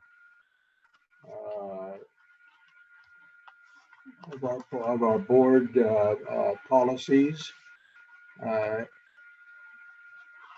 if not all of them, this is based on the California Education Code.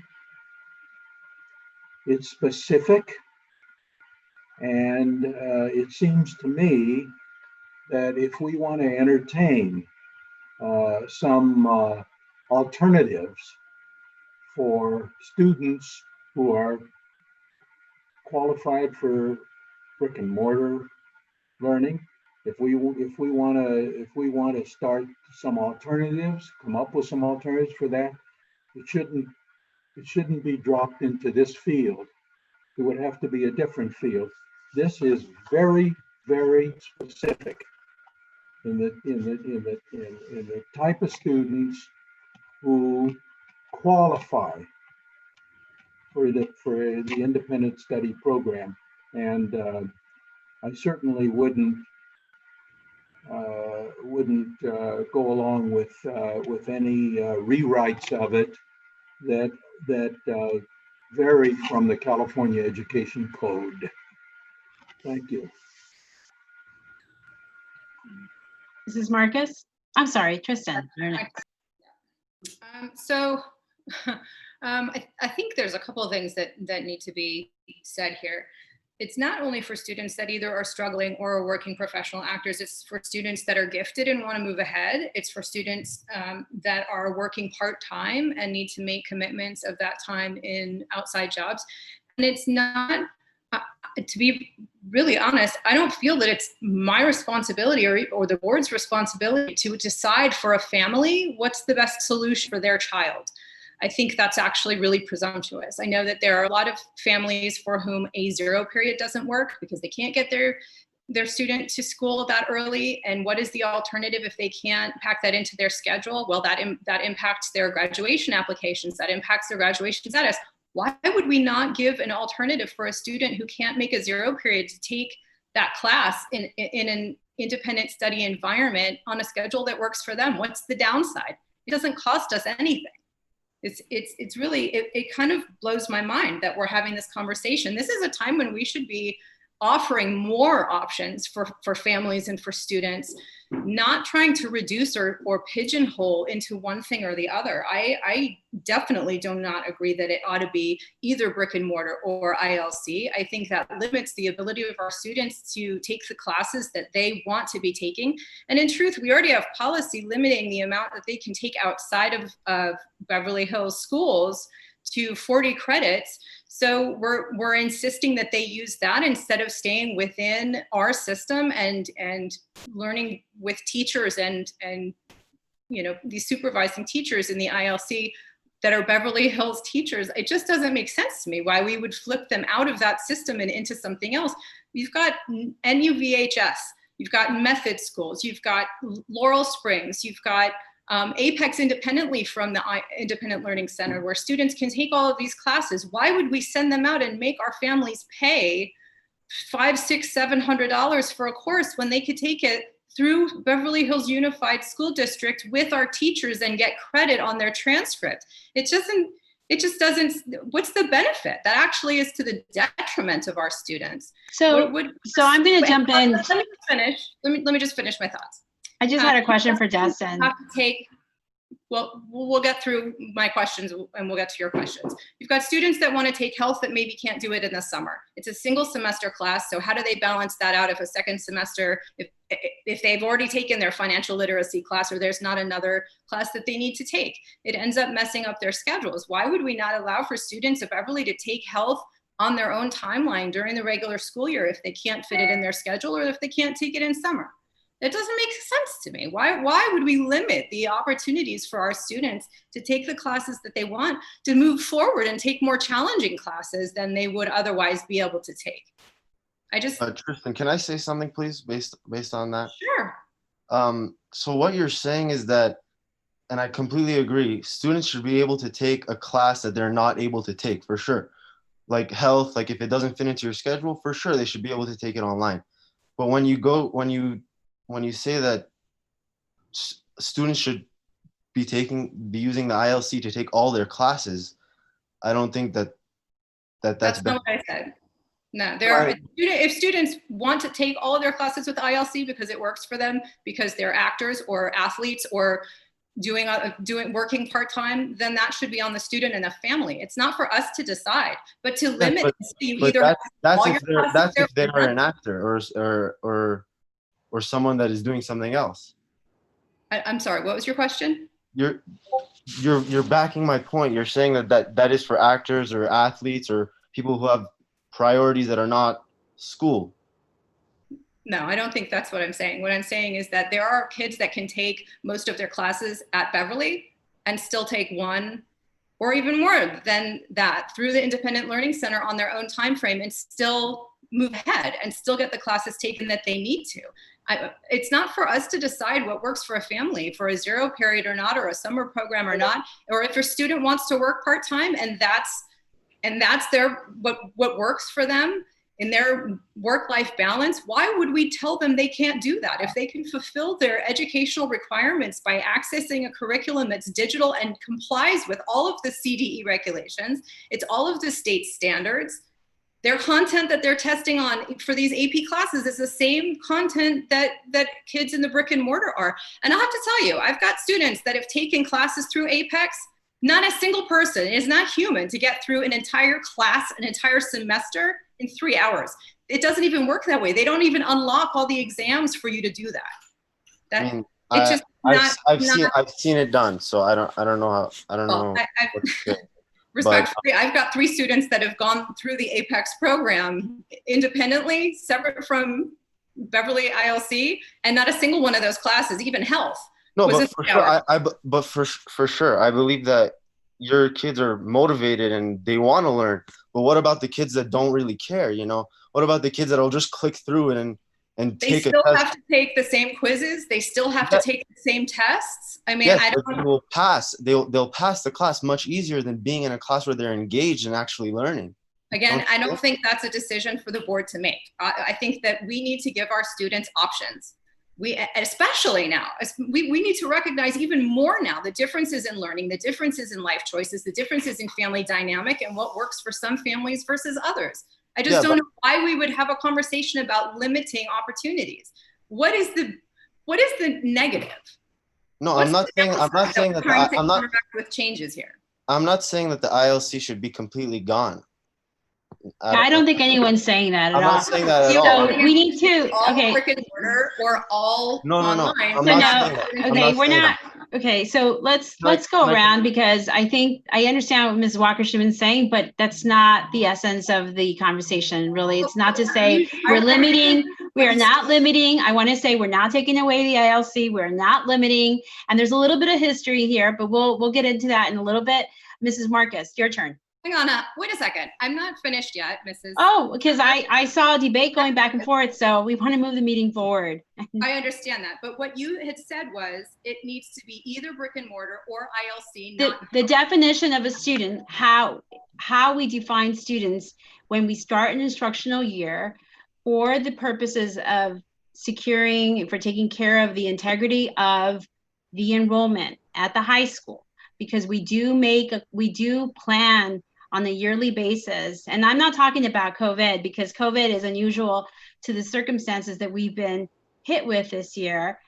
Those have not been in existence in the past. So again, in the past, we never had a commingling or an opportunity for students to be a brick and mortar student and then walk over and take 1 class or 2 classes across the street. That has happened and started to happen, I believe, maybe in the last couple of years. And I've often been asked from parents, how come my child didn't get access, or there was no information, there was no flyer, there was no communication about these opportunities being offered through the district. And so, you know, maybe it's an action item that has to do with how administration provides that information. But I think in the absence of policy that is very specific, that gives direction to staff, I think we're going to continue have this confusion amongst parents. So I'm here to represent the students and the parents who don't know about this and don't have access. And I think most parents don't know that this is an option. In fact, I had 3 parents say to me that they spoke to their counselors about the ILC, and they kind of like were responded with an answer like that's not an option. You have to either, you know, be an ILC student, something else. And so we do have a little bit of an issue going on as to how these classes are being offered. But I think in the absence, again, of having policy that is very, or some direction from the board. And again, you know, this is the first time we're having this conversation. There's no reason to attack anybody or get upset. Everybody has a valid point of view here. And we're here to talk about this and hopefully arrive at an agreement. But I do know, I will get into that in a little bit. But if you have more questions, go ahead and ask your questions. But who are you asking the question to? I'm asking of Dustin. Okay. Are there any students that will not be allowed to take classes in ILC? Are there any students that are rejected from ILC? No, we've never prevented a student unless they've met the California Department of Education guidelines, which clearly states students served in their policy, and we have to follow those guidelines of what students can do independent learning or independent study through the state of California.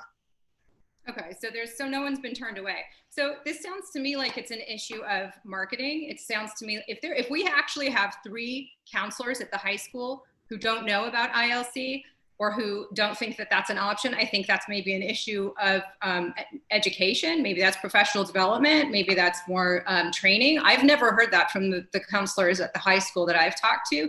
So I'm a little bit surprised to hear that. But I don't think you solve a challenge like this by trying to dismantle or limit access to the system. I just don't support that. I think we need to give our students more access and more options. And being in the ILC doesn't mean they're not enrolled. They're still enrolled.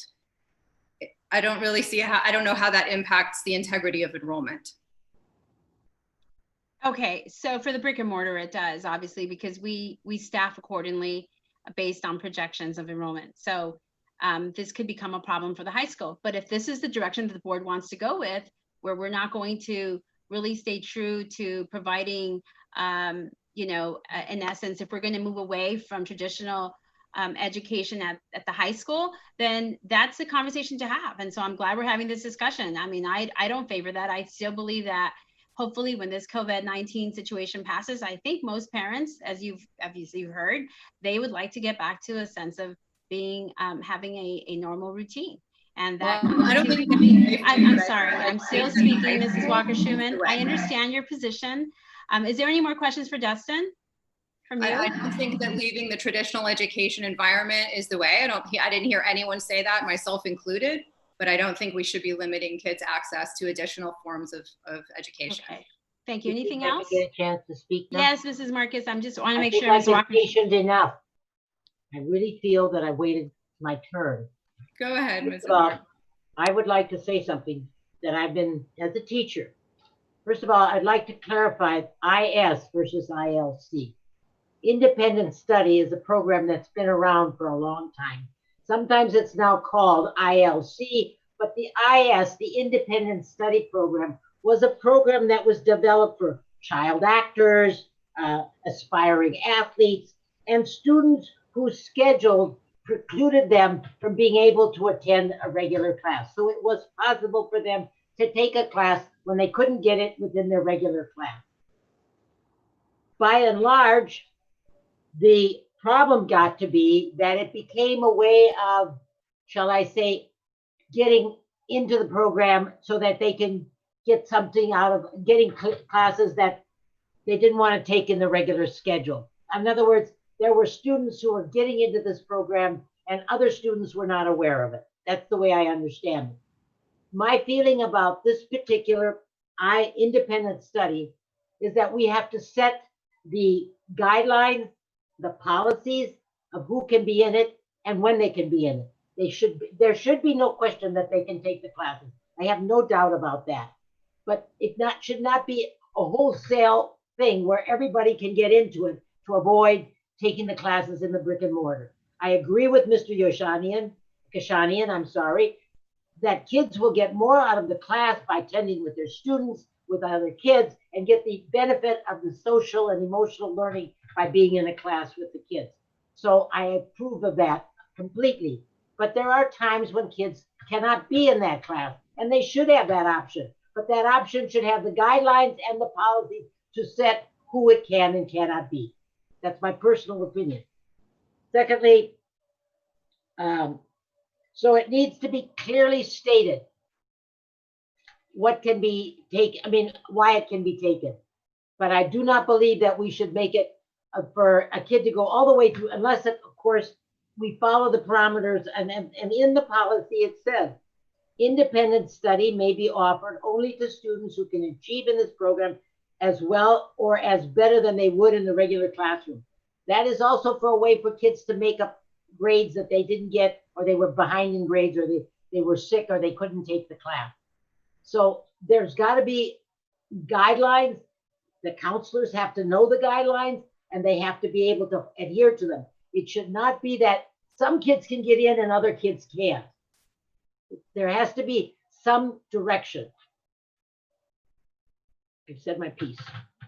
Thank you. I just want to, for historical purposes of this conversation, I think it was last October or September, and I can go back. Actually, it was September. Now I remember. We had a special board meeting, and we also tagged onto that special board meeting. I believe Mr. Margo was absent, but everybody else was present. And so we were, we asked the question, what is this we're hearing that some students are taking, we're selected to take a class across the street, and you were there, Ms. Walkerstrom, and I don't even think you knew at the time what this was. And so, no, because I remember you clearly saying, wow, this is amazing. I remember you saying, like, this is awesome. And so I believe that the staff explained to us at that time that this was a pilot program that they had launched last year, and that it was going to be a one-time thing for 5 or 6 or 7 students. I can't remember the number of students actually, and that doesn't matter. But so then basically the board all basically gave, said, okay, thank you for making us understand that this is an option. And our concern was, how did we identify these students? How was the rest of the students not informed that this was an opportunity, that there was an application process? And so I think the concern from the board, righteously so, was, hey, we need to have accessibility for all students and provide equity across every student who attends Beverly Hills High School, and they should have been provided this opportunity. But we were made to understand that this was a one-time pilot program, and they were kind of looking to see what the results of that program was. Since then, I think that we've all heard collectively or independently that, there's more students from the brick and mortar operation going and taking one class. And so the question has started around, students and parents saying, hey, how come my counselor doesn't know this? Or where is it in the handbook that it says that we can pick and choose classes that we don't want to take at the brick and mortar? So I am just trying to see if we can get ahead of this by having clarity around what that process entails. So I looked at our board policy on ILC and independent study, and it's very vague as far as, how are well, it's not vague, actually. It's exactly what Mal says. It's very specific, but it doesn't tell us, it doesn't fit the rule that we're now beginning to adopt of commingling students who are at the high school and then taking ILC. That never used to happen before. And it started to happen again, I think, in the last 2 years, maybe in the last year. So I think it's important. I don't want to limit anyone's options. I think we have 2 options. No one's saying get rid of the ILC program. Obviously, this is an exceptional year in that, we were hit with the pandemic, and we have made, I think, significant strides in this district to accommodate parents and students in providing them options for the educational program that best suits their needs. And we have been collective in that voice. In fact, 4 of us were present at that meeting when we adopted the options for this school year, which I think for me in many ways was probably the most important board meeting of the year. And 4 of us were there to take that vote, and the vote was unanimous. So clearly we agree on the options that we've adopted this year. But I think it's really important to, you know, as we move forward and hopefully come off this pandemic, that we do have structure around students who are at the brick and mortar and the ILC to really define, hey, you know, what qualifies a student to be, you know, what determines an ILC student 100% full time. If we're going to make exceptions for one child or a few children to take students to take one class or 2 classes, then I think we need to have, you know, information going out to all students that those are options that they can have, and also have the parents, inform parents that those are options that they can have access to, because it does become an access issue.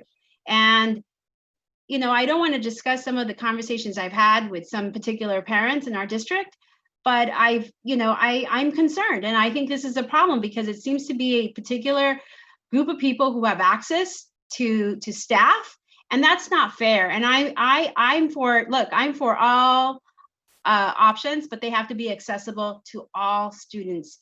And staff needs to be able, you know, they should be able to go to counselors and draw up those options before them. It shouldn't be like it's who you know or it's what you know. Most parents are so busy that they don't have the time to attend board meetings or to really go after particular staff members who can provide them with those answers. So, and we want to teach our children to advocate for themselves. So students should be able to go to their counselor and say, I need some guidance here. What are my options? And then we need to really be able to say and assert what those options are, starting with policy. And so if it's a different policy that Mr. Spitz thinks, if it's not this policy, then, and if it's a different policy, then I'm happy to explore that. But again, I just want to get down to the bottom of it, and I want to make sure that all students have access.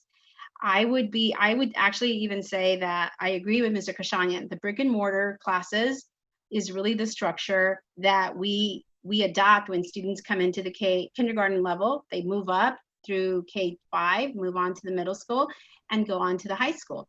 If we're now talking about really reimagining the way we deliver school, and we're looking at going online, then we should have that discussion and then provide structure around that. But I would not be in favor of that. I still think that Beverly Hills High School is the way to go.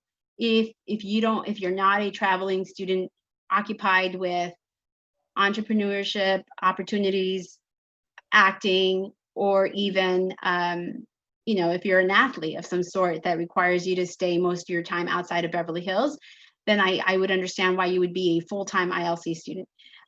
If we're going to provide additional options for students at the brick and mortar, then let's have that discussion. And so then I think staff should come before us and give us those options.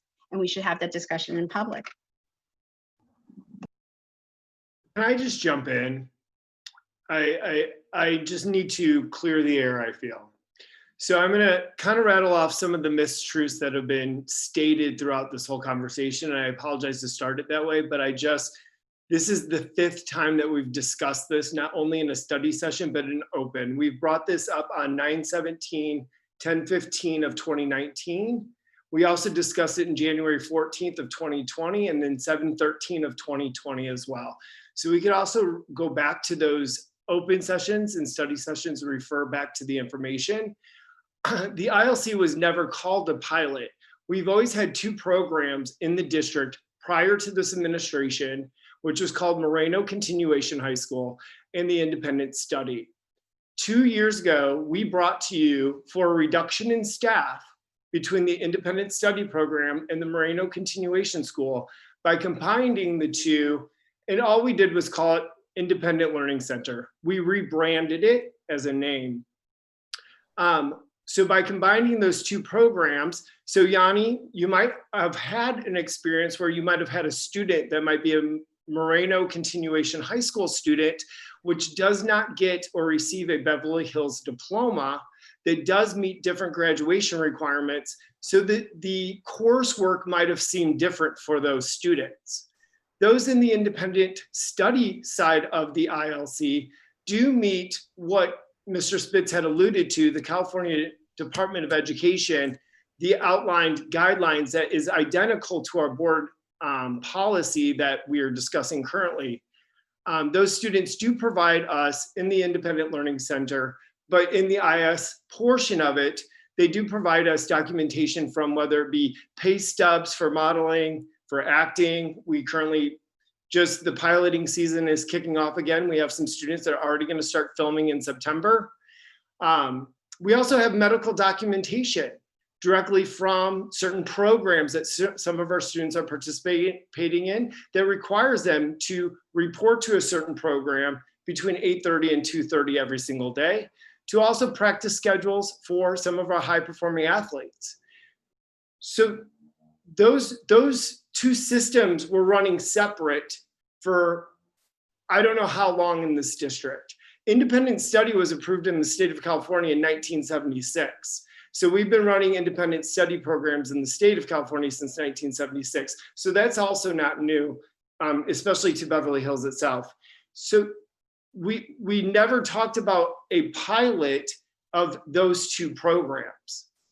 What we did was we offered opportunity for students that had already received a 5 on their AP English language to take an advanced placement course under the guise of the Independent Learning Center to see how well the curriculum was, to vet that process out.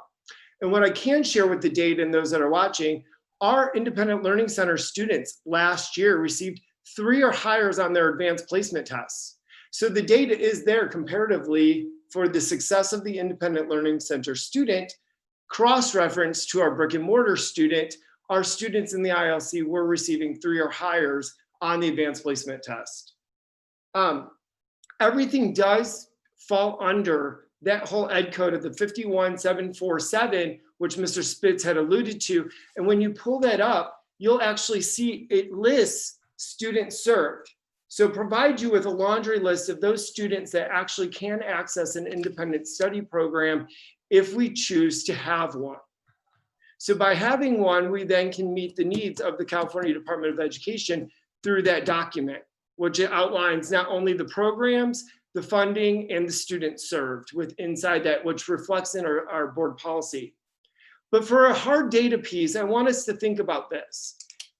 All the students in the Independent Learning Center are Beverly Hills High School students.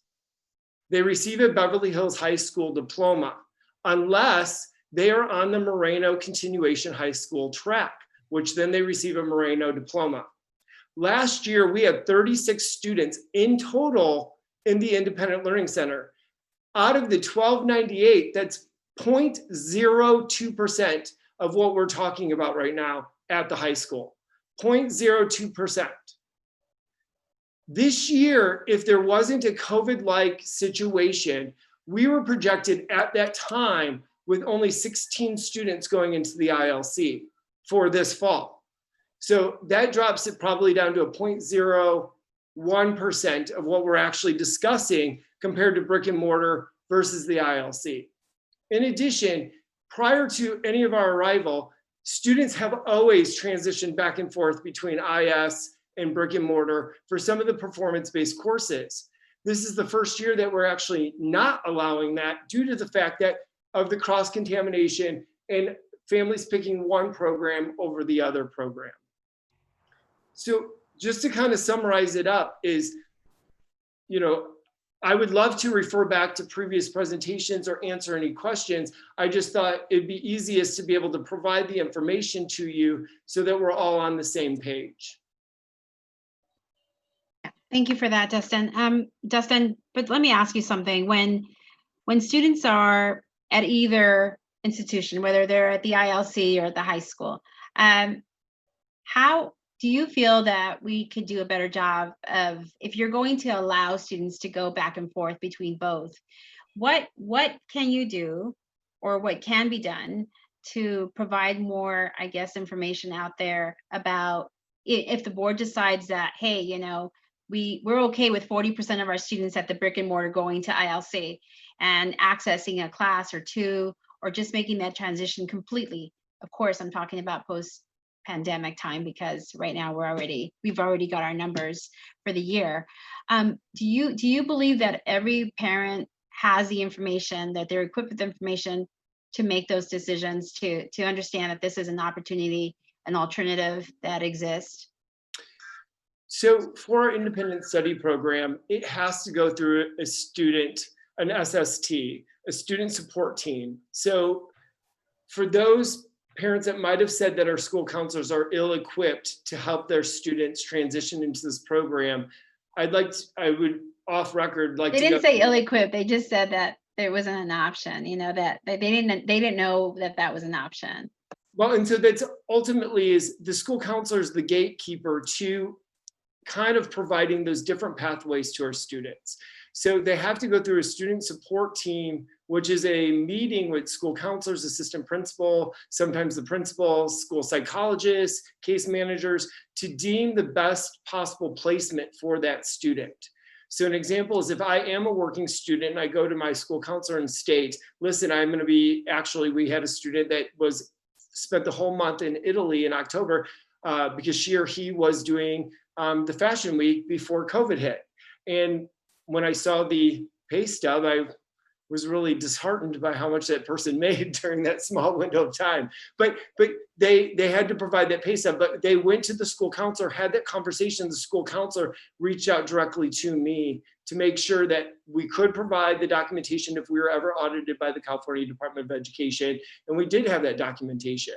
So ultimately, if ever a family had any sort of situation, what might deem them needing a different or appropriate placement, it always should be going to the school counselor for that placement. And again, this is never built for the masses, right? This is always built for the few, for those situations that we need to either accelerate or decelerate. We need to either, I mean, we have some students. So let me ask you, I going back to the comments that I made about the pilot, you do agree that you told us that there was a pilot for English, I think it was, and that you had selected a group of kids. And so my question to you at that time, and you explained it very, very succinctly to me. You said, look, we're trying this is the first time we're offering an AP course. You said, and so we want to see how it works out for these students. And so then my question to you was like, well, how did we advertise this? And so you explained, well, we picked students who got 5s on their test. And so I said to you, I remember, Dustin, I said, so this is just a pilot, it's a one-time thing.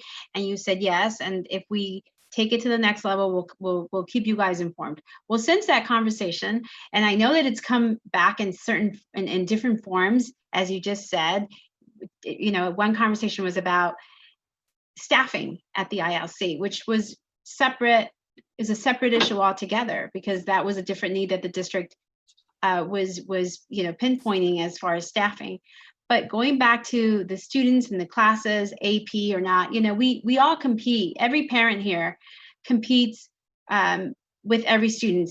Every student competes in whatever institution they're in. So if they're at the high school, the seniors are competing within the seniors.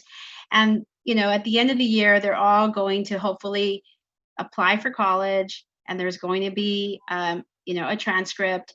And so, I do believe that some parents, the concern that has been expressed is that there's a manipulation, the AP classes or the classes at the ILC are not perhaps at the same caliber of some of the classes being taught at the high school. And so there's this fear that it's not fair, it's not equitable, that some students are handpicked, or I'm not sure if you have any pilots for this year, but you told us that there was only one pilot last year, and that was for English. I don't know if that changed. I've heard that did change over the course of last year, and that other students were allowed to take ILC courses. And so, parents want to make sure that they have access so that they can compete at that same level where their students' schedule is altered or changed to meet their needs, so that they can go across the street, take this class or not. Most parents, I don't think, understand that this is an option for them. I did not know that it was an option for them until I started to ask you how this was, and then you explained to me that this was a pilot. So I want to be supportive, of course, of offering options for our students. But again, for me, it's about, we either do that for every student and we pinpoint the process that is going to be transparent and available for everyone to understand, or we start to limit what kind of classes are going to be offered to everyone who's at the brick and mortar, because we don't want an exit. I don't want to encourage an exit from, for more students to go and start. I mean, if that's the wish of the board, if the board wants to go in that direction, and that's the vision for this district, then so be it. Let's have that conversation. I think that's a healthy conversation to have. I haven't been made aware that that's something that the board has decided to do, or that's the way that the board is supporting to go in the future. So I just want to be clear that, in the absence of structure around who gets to participate in these ILC student and these ILC programs, and it sounds from listening to you, Dustin, that that's available to every student, then we should find it in the handbook. There should be a section in the handbook for Beverly Hills High School that says, you have this option at the ILC, and here's what you have to do to participate. I don't see that right now, and that's more of a management issue. But why aren't we doing that? Is that because there's lack of structure around our policy? If there isn't, then I think that's a concern that I share. And I defer to you, Dustin, and I see Mel's hand, and I will call on him next. Dustin, so you can tell me if that's an accommodation that can be made, if there's direction from the board, or how would you entertain that going forward? No, so I'm kind of looking to you guys actually for the direction, because ultimately, if we start publishing it in the Norman Guide and then publicizing it further, then we need to be able to ensure that we can support the program with additional full-time equivalency, which means more teaching staff. So right now, I follow the current California Department of Education guidelines of the admittance of the students into the program for the independent study portion. Again, separating the Moreno High School students. So when you look at the 0.02% that I told you before, I want to make sure that my data is exact, that of that, 5 of them were Moreno High School continuation students, and 31 of them were actually independent study students. So if it's the direction of the board for us to be able to continue to open this up for students for acceleration and for some of our gifted students, you'll also see in our district, we only offer to 9th through 12th grade students until this year. Our board policy actually states that we can run it TK through 12th grade. So we've actually turned away some students that are working actors in the elementary and middle school level due to the fact that we didn't have an independent study program to support them at the time. So really, it's either we continue functioning under the independent study where they go through a SST and it's only offered to 9th through 12th grade students, and the school counselor needs to bring that case to the administration for approval, or do we open it up and allow for advancement for our students post-COVID-19? Okay, so I'll, Mr. Spitz, you had something to say. Anybody else? And then I have a question just to come back at Dustin with a question, follow-up question after something that he just said. So we'll go to Mel first. Mr. Seaman, I recall all of the instances that you mentioned when this has been discussed. No question about it that it's been discussed by the board several times, but obviously the board is not of a single mind today regarding this issue. And I just want to say that what I have heard is that some of the few students who have taken, for example, AP courses under the independent study program, number one, were from prominent families. In other words, they were specifically given that opportunity because of the prominence of their families, parents. And secondly, that that one or more students bragged about this is the way of getting an easy A. I got an easy A. This is the way to get an easy A on an AP course. So I'm just very, very concerned about any modification from the policy, which is based upon, as you've agreed, the California Education Code. And if we want, as Mrs. Hacker said, if we want to make any changes, if we want to make alternative means for students to take courses away from the brick and mortar, when we get back to brick and mortar, then I think it should be a policy that is made clear to every family in the district, and maybe half the families that we have would like to go into that kind of a program. But they all should have the opportunity. Mrs. Walker-Schuman, and then Mrs. Marcus. I'm I sorry, think- Noah, did you have your hand up? I just want to acknowledge Mr. Margot. Did you have your hand up? No, okay. Picture. I agree with Mr. Spitz. I don't think we should change the policy, and I think it should be open for everyone. I hope that wasn't lost in the comments that I made before. I don't think that we should pigeonhole, you have to do one or you have to do the other. I think it should be an option for everyone. That's why I said I think maybe this is a problem of marketing. Maybe it just hasn't been shared widely enough. But I don't think that limiting it to one group, to one method of only being in brick and mortar or only being in the ILC is the right path. And I have to be honest, you guys, and I hope this is not offensive. We've now spent more time talking about this board policy in the middle of a pandemic where we are relying very heavily on delivering education through the ILC. This feels a little bit premature. We're just at the beginning of this school year. And I'm glad that we spent so much time talking at the beginning about returning to school and social emotional wellness. But I really feel like this is not the right subject matter to spend our time on right now.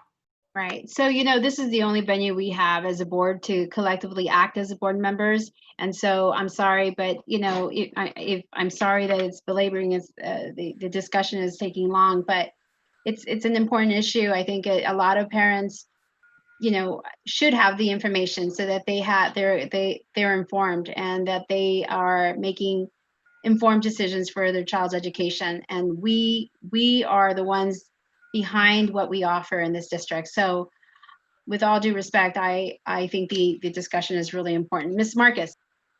I just would like to iterate what I was trying to say, that as what Dustin did say, counselors should have the information. They have to go through a SST to get into the program. I mean, in other words, it's just not, you know, hit and miss. But what we need to make sure that we do, and this is where I totally am very, very firm, is that the parameters, the guidelines of people who are taking the class, you have to make sure that it's for if everybody wants it, they have to have the easy access, they have to have the access to it. And by now, it seems that the way the rules are written right now, that there was a set way of doing it and we weren't following it. So now I'm trying to say is that we need to, I don't know if we have to rewrite it so that more kids can take it, but it has to be specific about the way it's going to be done and how the way you get into it. You have to follow, there's guidelines, there's parameters. You have to have them set so that there's no question about who can take the classes and who can't take the classes. Okay, thank you, Mrs. Marcus. Mr. Margot? Thank you. Dustin, does the ILC fall under the 40 extra units that you can take outside of school? Somebody chooses that? No. Okay. Nope. All right. I just wanted to know if any work would have to be done on that policy if more, you know, we move forward with changing this one. So, but it doesn't sound like we have to. Okay. Thank you. Okay, great. So Dustin, does that help a little bit as to, so I'm not sure that we're going to agree that we need to change policy on this policy, but I think you understand why this discussion is important to have. I think, and you said, you know, does the board want to change the way that we deliver or use the ILC to deliver options for students? But I'm not sure that the board ever really said we were ever interested in doing AP classes across the street. I remember that that's why you chose to have a pilot to pursue that further. So, you know, we should have that discussion if the district intends to pursue that to a higher extent. I'm not sure. The last time I checked, and the only time that I checked particular classes, is I asked, what is this I hear that we have students from the high school taking and partaking, taking classes across the street, and you explained that it was the pilot. But since then, I understand that more students have also now been involved and have had access. I'm not sure how that access was made possible to them, because I will tell you, I have 2 kids in the district, and I'm not asking for them. I would not be interested in having my kids go across the street, but they wouldn't even know what the ILC is if I asked them.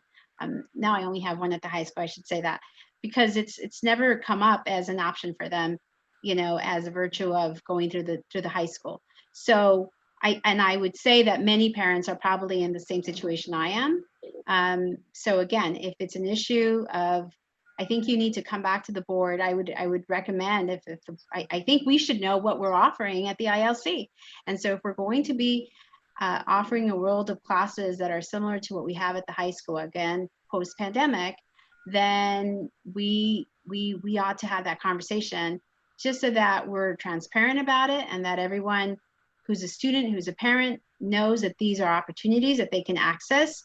And then, you know, we'll see what the results are. So I know it's only 2% of what it was of our population. I appreciate those numbers, but you know, we need to be prepared that if this is going to be an opportunity for everybody, we could have an exodus of students going across the street, and then the board is going to have that discussion at that point. Justin, just a clarification question. Isn't a student that gets into the ILC because of whatever, they're actors or whatever, they have access to all of the Apex classes, don't they?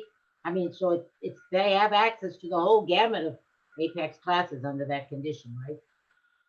Correct. It's to the equivalent of what we're able to offer at the high school, and all the courses that are offered at the ILC are submitted through our college counselor, Casey Raleigh, directly to the UCs, and they are approved. So if you are ever to go to the UC website, pull up our high school, and you'll see the laundry list of all the courses that we are approved to be able to provide to our students that are approved through the University of California system. And the Apex. Correct. Some of them will say a little icon on the side that might have either online, meaning it's only offered online, due to the fact that there might not be an elective equivalent that's offered at the high school.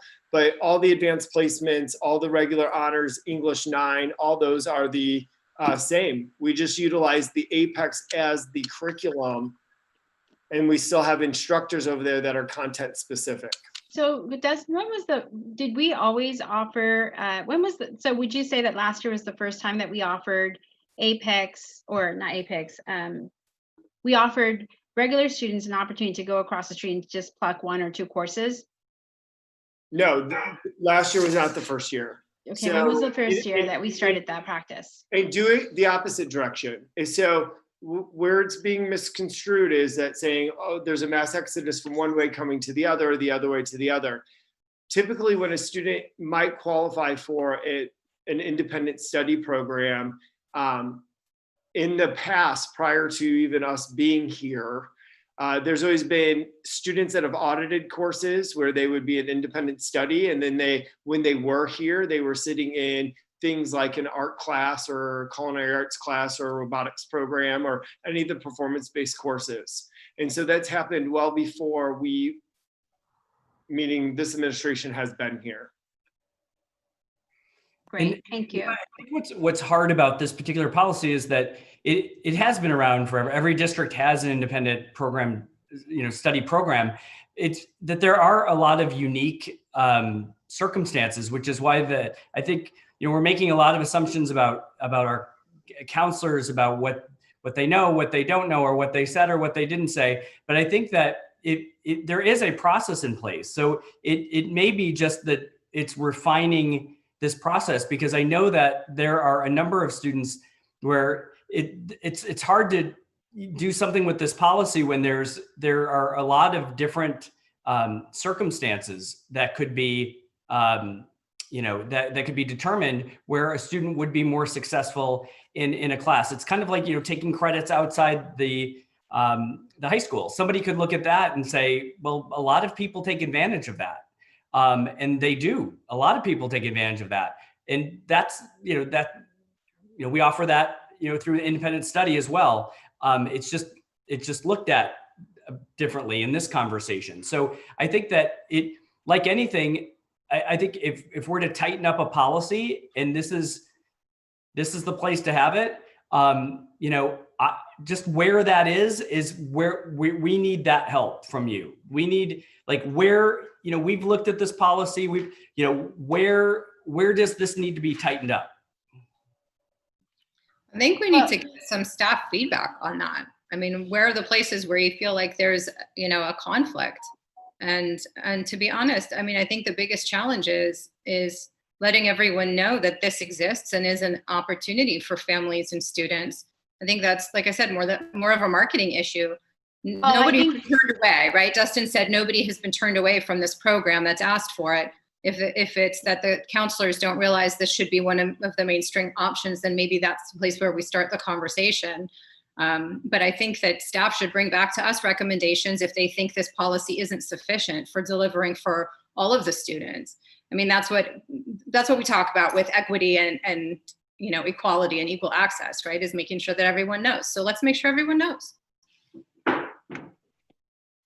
Okay, so I just want to say again, just for the purposes of the conversation, that we have a policy. I think that, if the board, I wouldn't agree with Mrs. Walker-Schuman's comments, because that could possibly, again, lead to having students from the high school leave and become part of the ILC, and then we're going to see a shift in the way we deliver education. I'm not saying that if there's 3 board members who want that to happen, that shouldn't happen. I think there's merit to safeguarding the district or the high school and protecting its, the integrity of the enrollment. We are building a high school with facilities is costing taxpayers millions and millions of dollars. And so we really have to it's not so easy to say for me, oh, well, let's just leave it to staff and see what they decide, and then not anticipate something that might happen 2 years down the road or 3 years down the road. And then we find ourselves in a situation where we don't even recognize Beverly Hills High School or the way we deliver education in Beverly Hills High School, because we were sloppy and not doing our due diligence with due process as far as adopting policy. So look, I'm in favor of having the board give direction to staff to provide, additional language that can tighten up, how we identify an opportunity for a brick and mortar student to take ILC classes, one class. I'm not talking about an ILC student who is part of Moreno or part of an ILC track full-time. I'm talking about the student who's full-time at the high school, who then is going to take an AP class or an honors class or a regular class that is required of our graduation. It's a requirement for graduation, but then returns to the high school full-time to take 5 other classes. We really need to think about this carefully. And so I do appreciate what Dustin said, that this has always happened, but it seems like, again, and I don't know if it's an issue of access, but it seems like many parents don't know that this is an option for their child. So yes, there's a marketing component of this, but I think before we get there, the board needs to decide whether or not you want to adopt policy to tighten up the language, or you just want to leave it as it is and then give guidance to staff to basically interpret the policy as they wish. And we hopefully will continue to have only 2% of our students going over to the ILC and not more than that. But that doesn't solve anything concretely. It's just kind of wishful thinking that nothing's going to change in the next few years. So, one thing to keep in mind too, though, Mrs. Hacker, is that this is like COVID has changed education. And so we just need to keep in mind that, whatever we do, whatever recommendations the board would like to make with policy or with the AR behind it, COVID has really changed a lot of public education and how it's accessed and how it's delivered. So I think it's a different conversation now having this than if it was a year ago because of what's changed.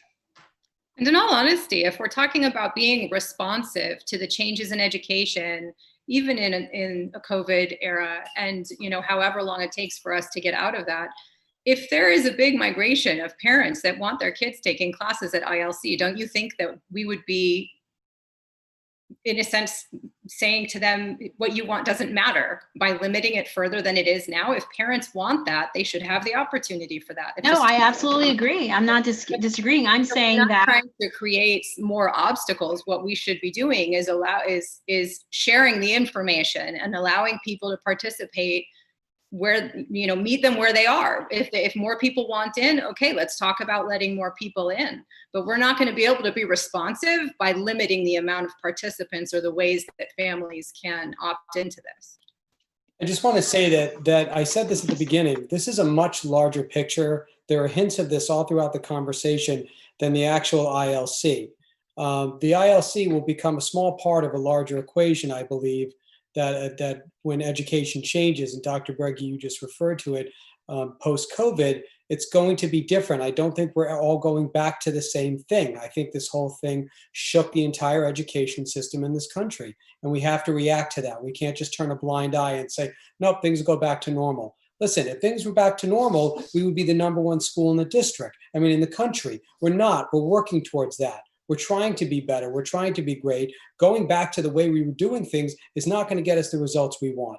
We have to have a larger conversation about how curriculum is delivered overall, whether it's in a classroom, brick and mortar, or whether it's in an ILC, or even some other unspoken about yet to have been invented form of delivering education.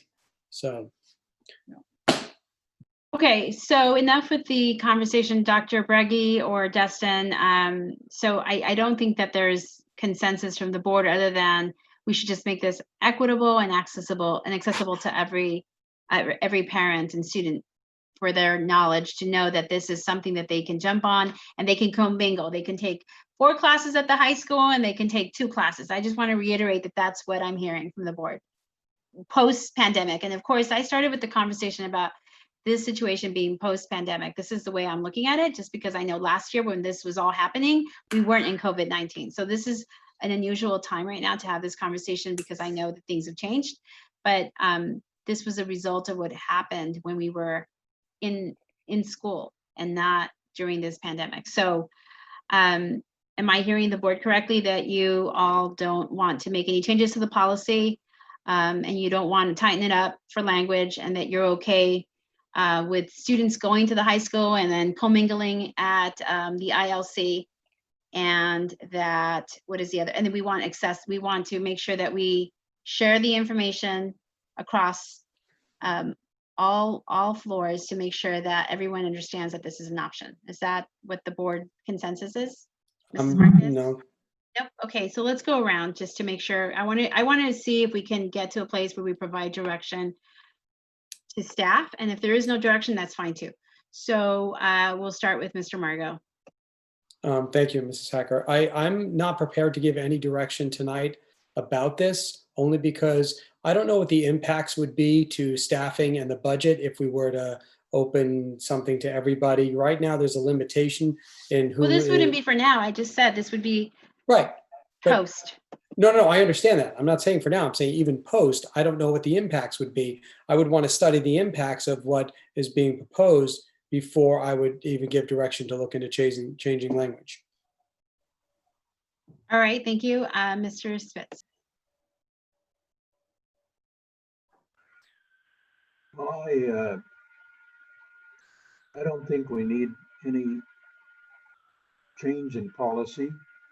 I think the policy just states what's in the California Education Code.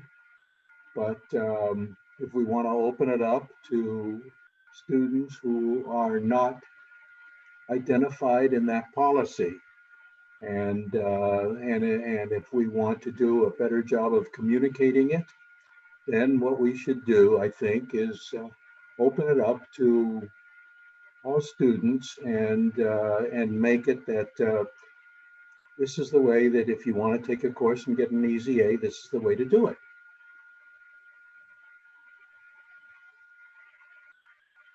Okay, Mrs. Walker-Schmidt.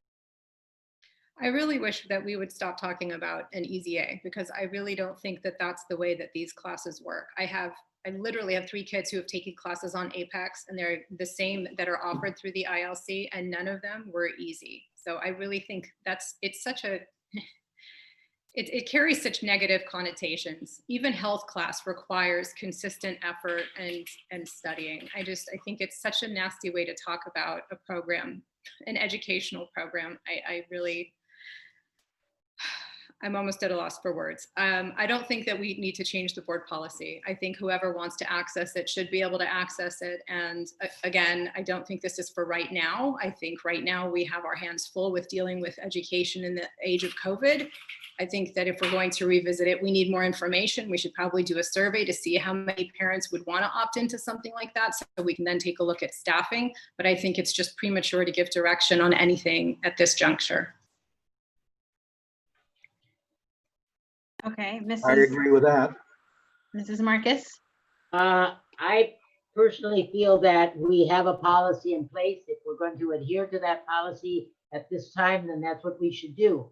However, post-COVID, and when we can come back, if we're going to, when parents and kids have now been exposed to ILC classes and independent learning, if we're going to make changes, it would be at that time that we should look at this and find out if that's what the kids want. I personally am not in favor of a lot of ILC classes, but if that's going to be the trend, and you've got parents who now see that as a possibility, and kids can take certain classes because of certain things and whatever, I mean, we have to open it up, then we have to rewrite the policy, or we have to rewrite what they can do to set the parameters or the guidelines for it.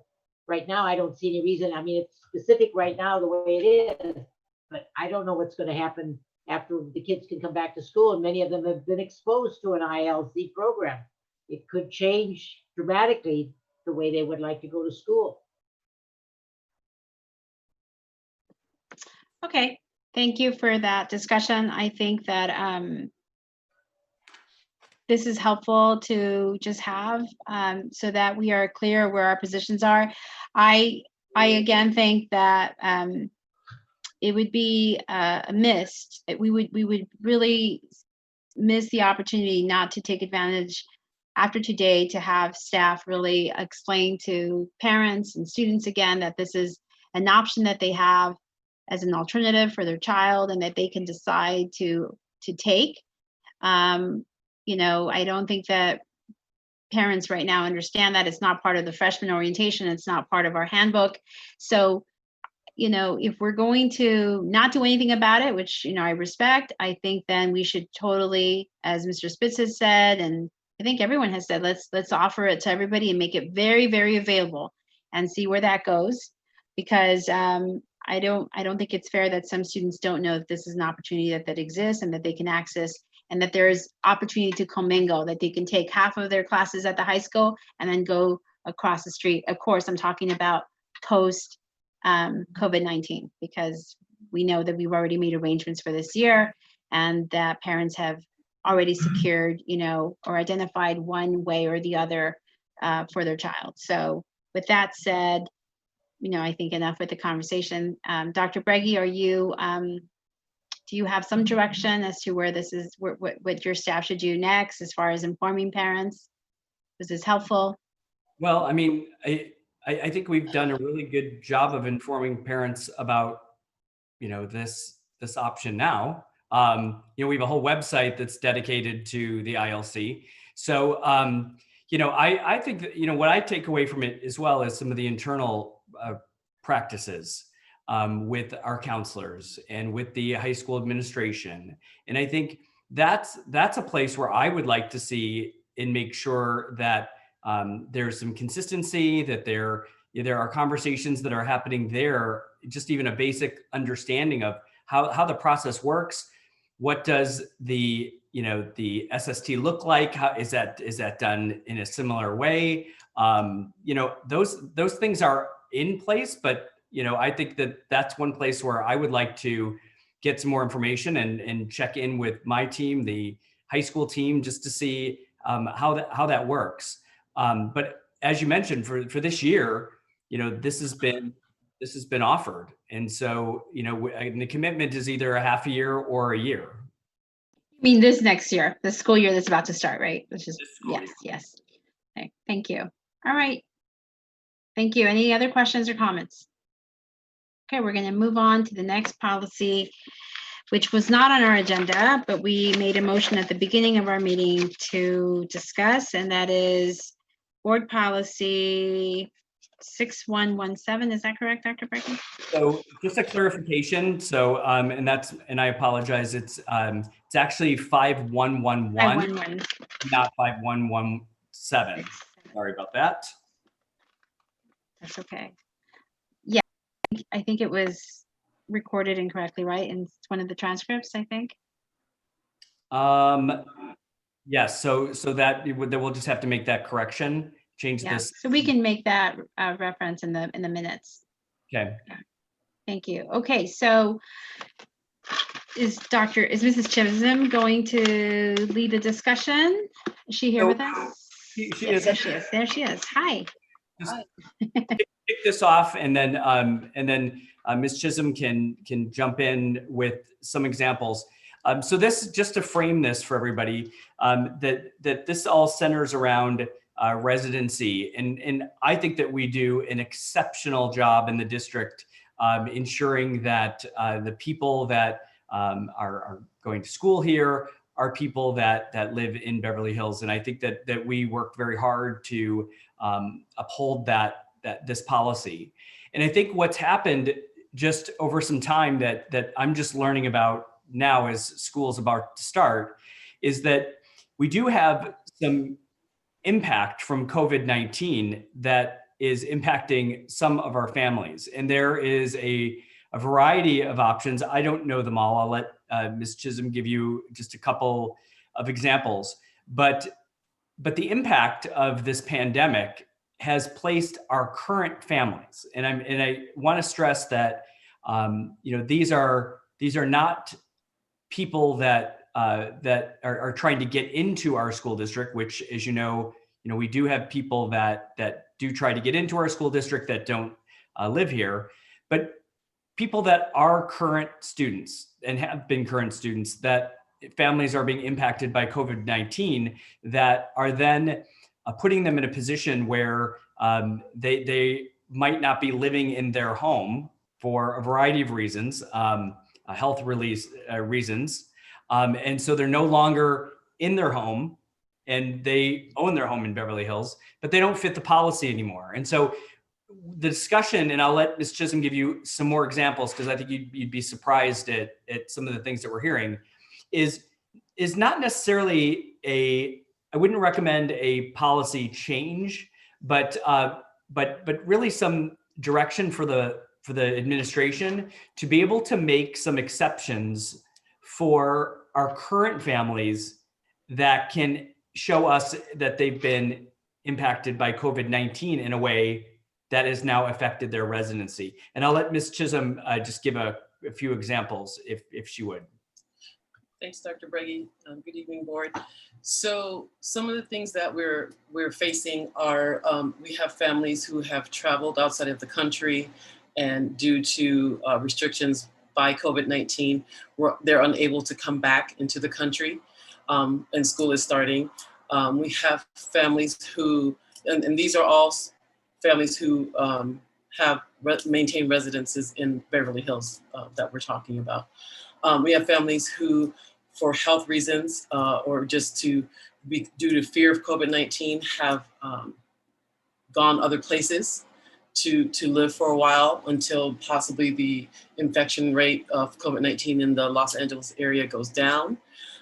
We have families who one parent is in another place and they've taken the child, but the other parent is here in Beverly Hills, and they'll be splitting time between the two homes. So we have multiple scenarios going on. So I need to clarify one thing, and just so that we are talking about the correct thing, the actual policy is 5111.1. That's the policy that is actually the AR that references how students can access Beverly Hills Unified School District schools. So what we're facing is that in my office, we're receiving phone calls, and our parents are very honest, and they'll say, hi, we reside in Beverly Hills, we own a home in Beverly Hills, or we lease an apartment or a condominium in Beverly Hills, but we're not living there right now. But I want my child to participate in the ILC or live at BHUSD. And unfortunately, right now, the way the policy is written, we have to tell them, I'm sorry, but you cannot, because our policy is very clear. And it says that in order to access schools in Beverly Hills Unified School District, you must reside in the district or city boundaries 7 days a week. So even though they have a residence here and they are a resident of the city, they're not physically residing there. And so we're caught between this rock and a hard place because we don't have any leeway in the policy right now to allow them to attend. And just to give you an idea, we're talking about between 15 to 20 students that I'm aware of right now. So what I'm hoping to get from the board is some direction regarding some criteria, and I have some suggestions as to how we can work around this to allow students to attend who actually still reside technically in Beverly Hills. Okay, we'll go around. Mr. Margot. Thank you. Doctor, do you want to share the criteria if we're going to give direction? I don't. Sure. Okay. And just for clarification, Mrs. Chisholm, I think I heard you say, so you're saying this 20 or how many, 17 or 20 students who we're talking about are affected right now. The issue has to do with the fact that they're not residing in Beverly Hills because they are somewhere else, but they still are residents. And how do we know they're still residents? That'll be part of the criteria, but they own a home in Beverly Hills or they lease a property in Beverly Hills. So that's part of the criteria. So if you would like me to go through that right now, I can. So one of the pieces would be that they were enrolled in Beverly Hills Unified School District last year. They attended last year. They still consider Beverly Hills their primary residence, and then my office would go through the verification process that we normally do when students enroll, meaning that they would have to provide current utility bills in the name of the parent that is enrolling the student, as well as either a copy of their deed of trust for their property or a copy of a current lease to prove that they still maintain that residence within the city of Beverly Hills. And then we would possibly consider a temporary enrollment into I'm recommending that they are allowed to enroll into the ILC only, not live at BHUSD. And this would be based on the fact that they are temporarily displaced due to COVID-19. Either they're stuck out of the country and they can't return, or they've gone away for health concerns. And that would be the criteria for the exception. Okay. I have questions, but we'll start with Mr. Margot. Yes, thank you. Yes, the only thing I'm not sure about is limiting them to the ILC. I'm wondering since it's online anyway, what is the motive behind that criteria? The rationale behind that, Mr. Margot, is if we return to brick and mortar, let's say we come off the monitoring list in 3 weeks. Mm-hmm. If they're stuck outside of the country and we return to brick and mortar and we're in a hybrid model, then they possibly would not be able to return to the district to participate in the hybrid model. This way we know that they're stable for at least a semester. and then they can return if they're back in the city second semester, they can return and participate in whatever model they're able to access. Because then we run into another problem is if they're in the live model and they don't show up for hybrid, do we drop them? Do we then try to put them into the ILC? Again, these are changes that trying to be consistent at least for a certain amount of time. It's a safeguard. It sounds like a safeguard between the program and the school. Okay. I agree with the criteria. Thank you for looking into this. I will just state right now that I support giving the administration discrepancy to work with these cases, validate them, and then allow them to continue in our district. Mr. Sitz. Well, this is an easy decision, and I appreciate having an easy decision. Yes, it's obviously a temporary situation brought about by COVID-19. The student is physically not here because of one way or another because of COVID-19. So there should be an exception for that. No problem. Thank you. Mrs. Marcus. Actually, I think it's my turn. I have you on you're on the wrong side. Go ahead, Mrs. Walker-Schuman. Apologize.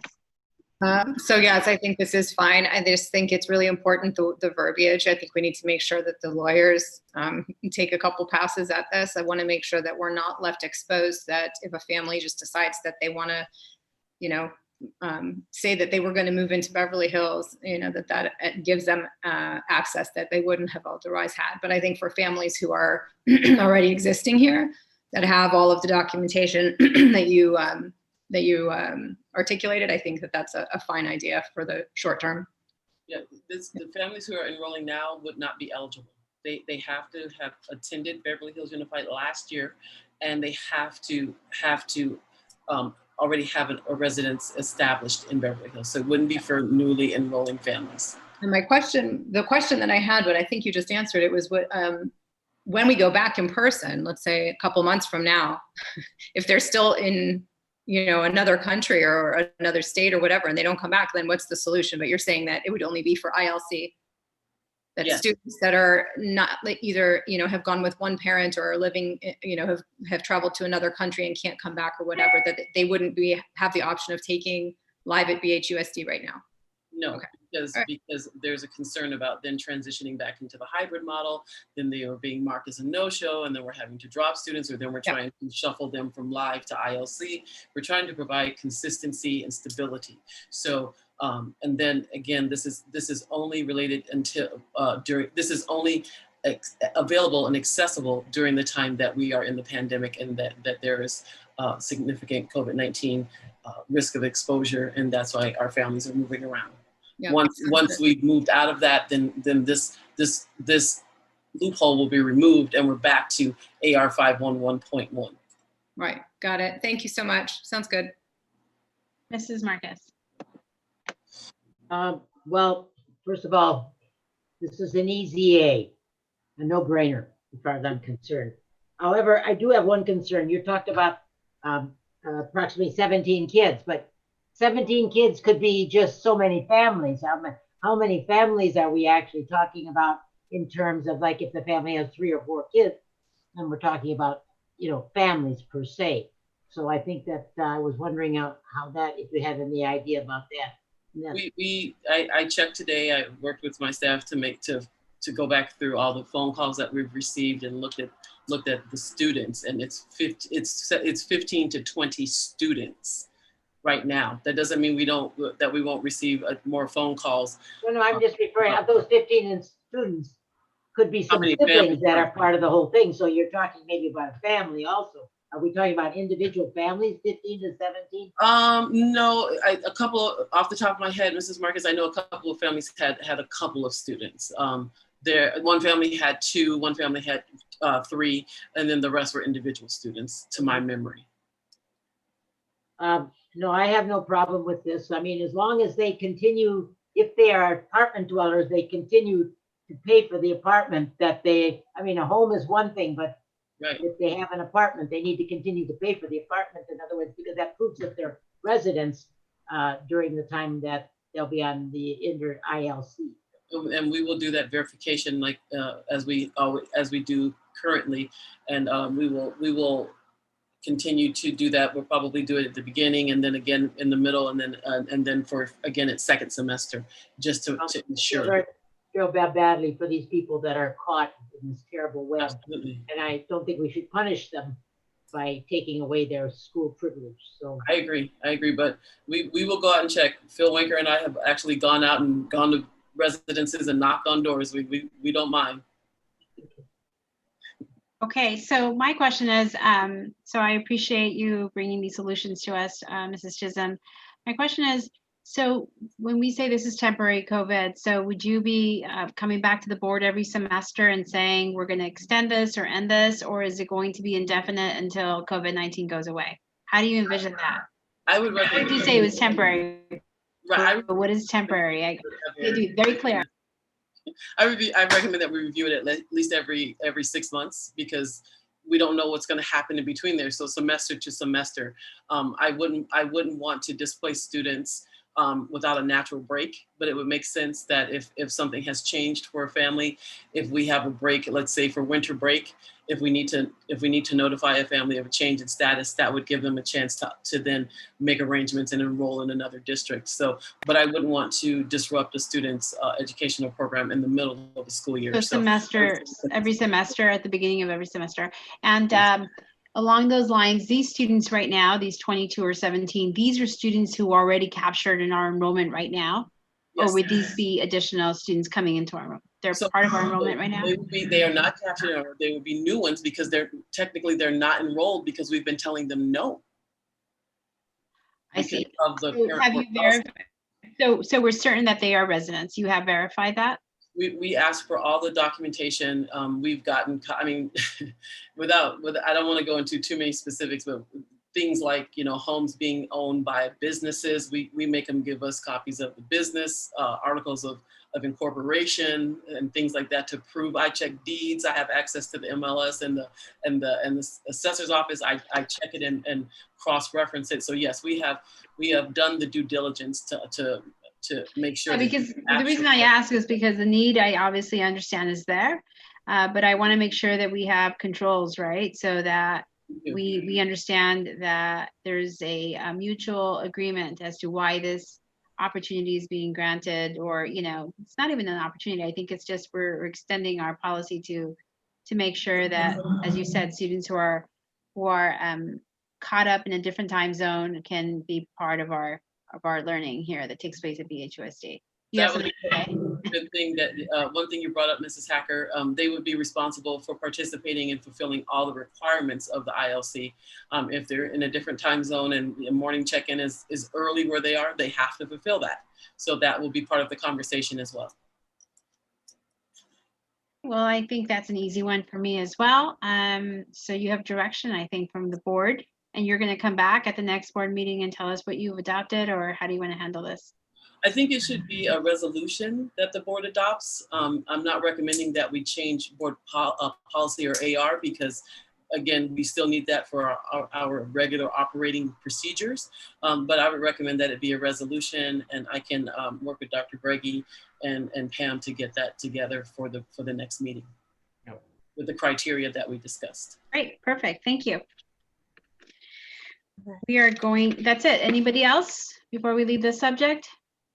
No? Okay, great. We're gonna move on to business, and I'd like to make a motion to approve and adopt the resolution 2020-2021-0, I think that's a 10, authorizing the formation and selection of members of a real property advisory committee, herein called 711 committee, and instructing the 711 committee to assess district properties pursuant to the California Education Code section 17387 ET-SEQ.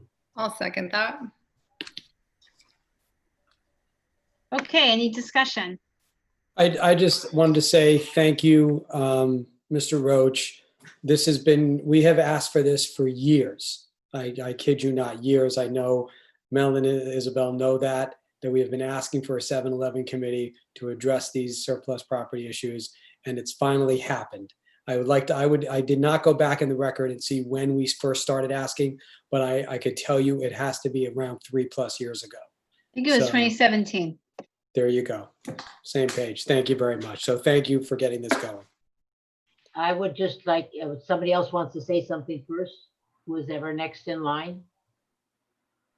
No? I'll say something. I think I know we've been working on trying to get this list together and figure out who's going to be on this committee. I'm really happy that we've done it, and I'm really happy with the people and the alternates. And so thank you, Wade, for the effort.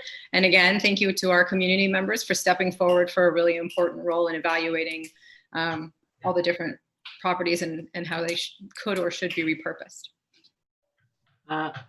I just would like to compliment the committee again, and I looked at the names. I maybe know maybe one or two of the people on the committee, but in looking at their resumes and what they put on there, I'm sure we picked a wonderful committee. I would like to just say, this has been going on for a couple of weeks. I hope they're probably wondering, I hope we will notify the people soon so that they can know that they've been selected and don't have to wait too much longer. I just hope that and again, thank you again. Yes, I'm very happy this is now coming together very nicely. So Wade, when do you anticipate having the first meeting with the group? We anticipate probably in mid to late September. We need to wait until the enrollment settles because enrollment is a really important part of the conversation. So as soon as enrollment has settled, we'll seat the committee and we'll work all through the fall and hopefully have a report to the board December, January or so. Thank you again, Wade, for leading this. Okay, so all those in favor, aye, that's 5-0, that carries unanimously. Thank you. Moving on. The ratification of agreement with AAA Network Solutions to perform fiber recabling of 3 facilities and maintenance and operations department portables located at Beverly Hills High School site. I'll second. Motion. Any discussion? Okay, all those in favor? Aye. Aye. Okay. Oh, that passes 5-0. Thank you. Moving on to item 14B. I move ratification of an agreement with AJ Fistis Corporation to perform build-outs for the 3 facilities and maintenance and operations department modular buildings located on Lot C of Beverly Hills High School. I'll second. Okay, any discussion, please? Okay, we'll ask the question. All those in favor, please? Aye. Aye. That's 5-0. Thank you. I'll make a motion for the ratification of agreement with King Office Services to perform moving services for the facility and maintenance and operations department located on Beverly Hills High School site. I'll second. Any discussion? Okay, all those in favor, please. Aye. Aye. That's 5-0. Thank you. Moving on to item 14E, I make a motion for the ratification of a lease agreement with Williams Scotsman. D. Are we at D? Yes, thank you. We're on D, right? D is in David, correct? Correct. Okay, so I make a motion, thank you for that, for an agreement with King Office Services to perform moving services of the contents of Beverly Hills High School Building H into modular buildings at Alvadale School. I'll second. Second. Okay, any discussion? Okay, Mr. Blake, I see that you're here. Can I ask you please to just give a brief update for the community as to what's happening with us, please? And you're muted.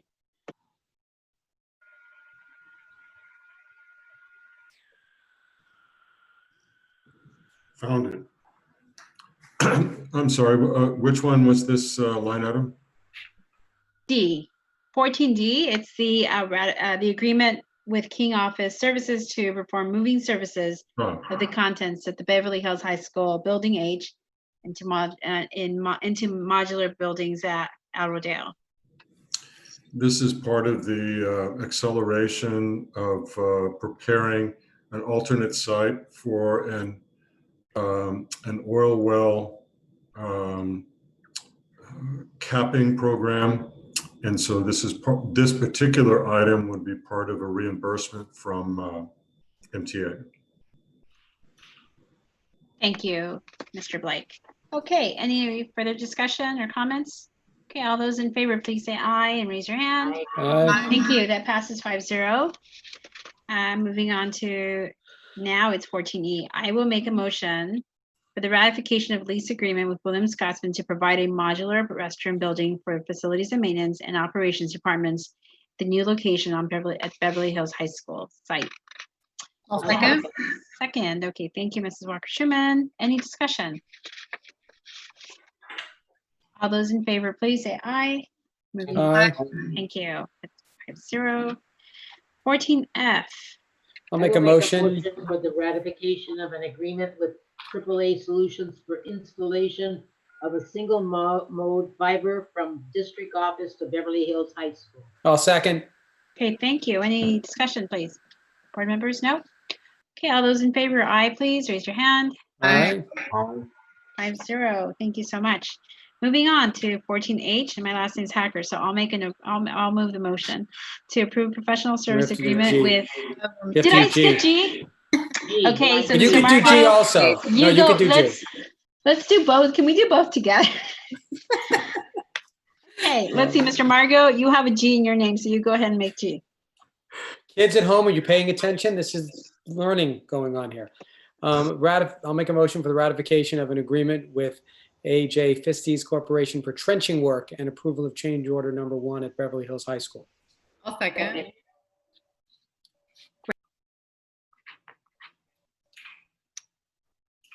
Isabel, you are on mute. I said that Mrs. Walker-Schuman seconded that, so it goes to her for the record. And any discussion on this? No? Okay, all those in favor, please raise your hand. Aye. Okay, thank you. That carries over for 5-0. I'm moving on. I make a motion to approve professional services agreement with Thomas J. Basella to design a shop layout and machine recommendations for the robotic shop at Beverly Hills High School. May I have a second, please? Mr. Spitz, thank you for getting into the action. It's yours. So any discussion, guys? No? Yeah, I think this is important to talk about because this is super exciting. It is super exciting. It's very neat. And it's just a design, right? It's a design, but it's, I mean, this is kind of, you know, it's good. I don't know how many people actually read the agenda, but maybe, do you mind if I read it out loud so people know what it's about? Well, I would love Mr. Blake has been here all along. If you want to tell us a little bit about the project, and I think that's always so awesome. But yes, if you want to read it, Mrs. Walker-Schuman, please go ahead. Well, it's for the wood shop at Beverly Hills High School that serves the hands-on laboratory for the robotics program, serving over 60 students who are enrolled in UC-approved robotics courses. The district is in the process of updating the wood shop with new equipment geared towards providing the students with real-world experience and training on state-of-the-art wood and metal-related equipment. I remember taking wood shop at Beverly Vista when I was in 8th grade there. I made a bowl and I'm pretty sure my mom still has it. I can't believe they let us use equipment that seems that dangerous, but I love that we're bringing this back for our robotics team. I think it's great. Mr. Blake, do you want to discuss the project a little bit? It's so exciting, actually.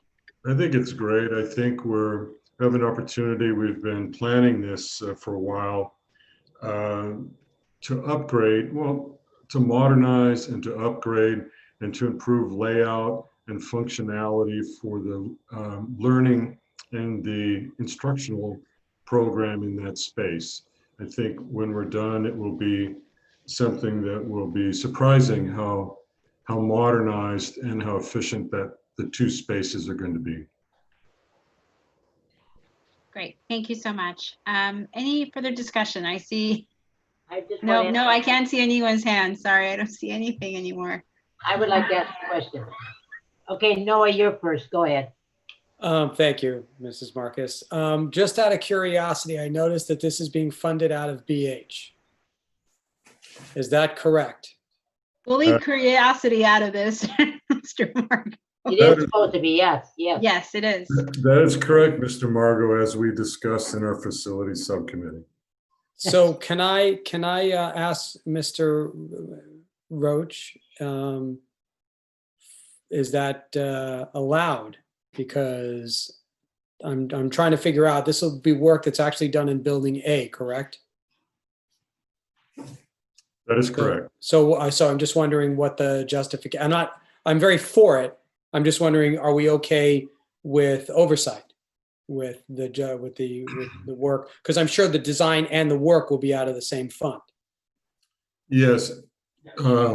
As we have done going along, we need to make building A as functional as possible. So it's not necessarily space for space from B3, B4, B1, B2, but it has to do with making spaces functional and available that improve that process, improve the program process rather than taking it away. The options for us were a list of things that we prioritized that needed to be improved if we're going to occupy more space, utilize more program space in building A that would otherwise have been in B3, B4, and B1 and B2. Our other alternatives is the portable village, and we've reduced those spaces, as you know, to just classroom spaces. Okay, thank you, Don. Wade, do you see any issue with the CBOC with this expenditure? I don't see any issue. The bond language is written as such that I think Don hit it on the nail on the head. So I don't see an issue right now. Okay, I just want to have my hands clean. So thank you. Mrs. Marcus, yes. Okay, I'm sorry, Mr. Blake, you said this in building A? Yes. So this is not a building that's going to be where it's going to be moved. This is going to be a permanent location for it then when it's finally done. Well, it's really two things. The space, frankly, was not safe and was not something. It had a number of items that had to be brought up to code, and a number of things had to be brought up for modern tools and modern utilization. So it was a number of reasons why we chose to improve that space. It became a priority. In building A, ultimately, building A will be demolished and a new building in its place. That will be at least 5 to 7 years from now, and it would require a new bond. So that's a long time, and we wanted to make sure that that program space was functional now. Okay. That was the priority for the choice. Fundamentally, it was unsafe, and we needed to fix it. No, I understand that. I just felt like with all the construction going on, that it wasn't something that was going to be there for a short time. We're putting all this money in design and making it good and beautiful.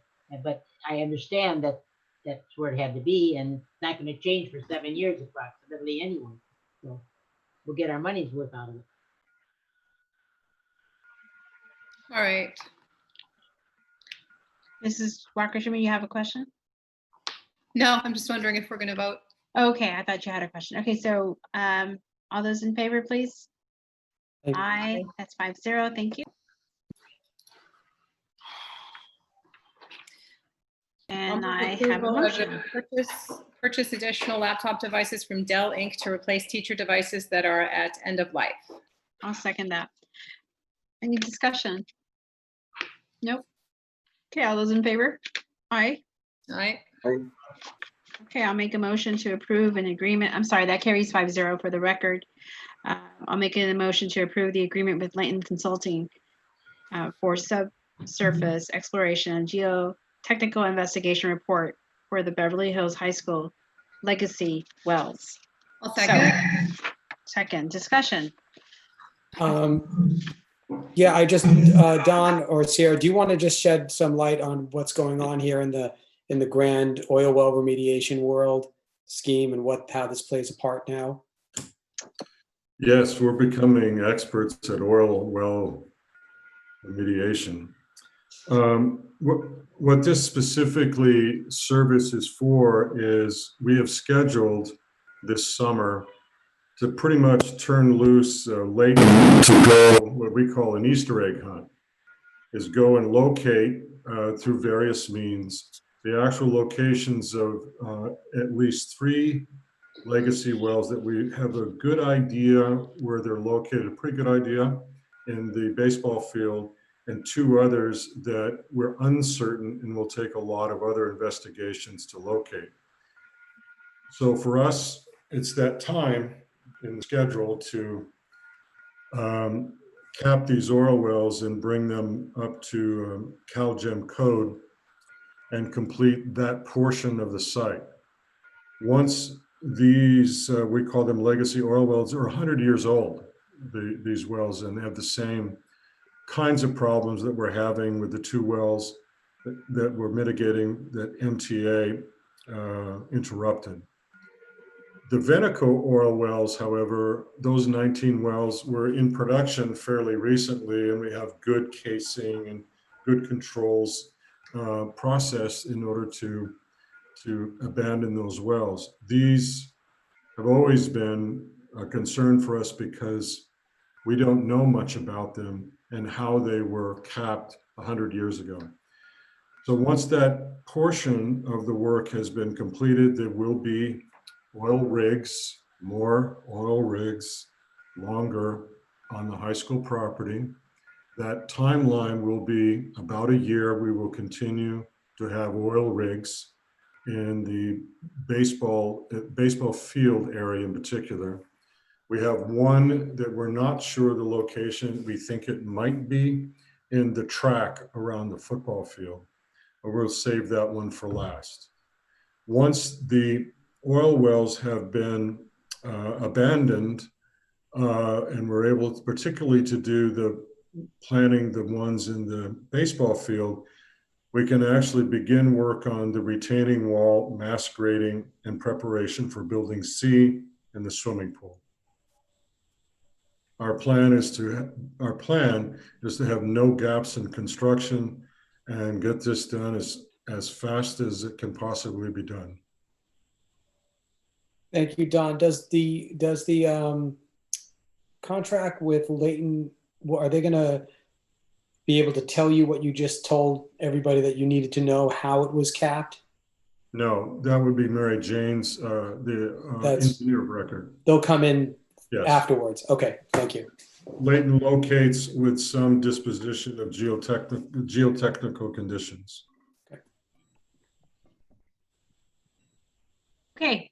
What do you, I know that this is difficult, but do you anticipate, when do you anticipate finalizing these projects? You wouldn't know, right? It depends.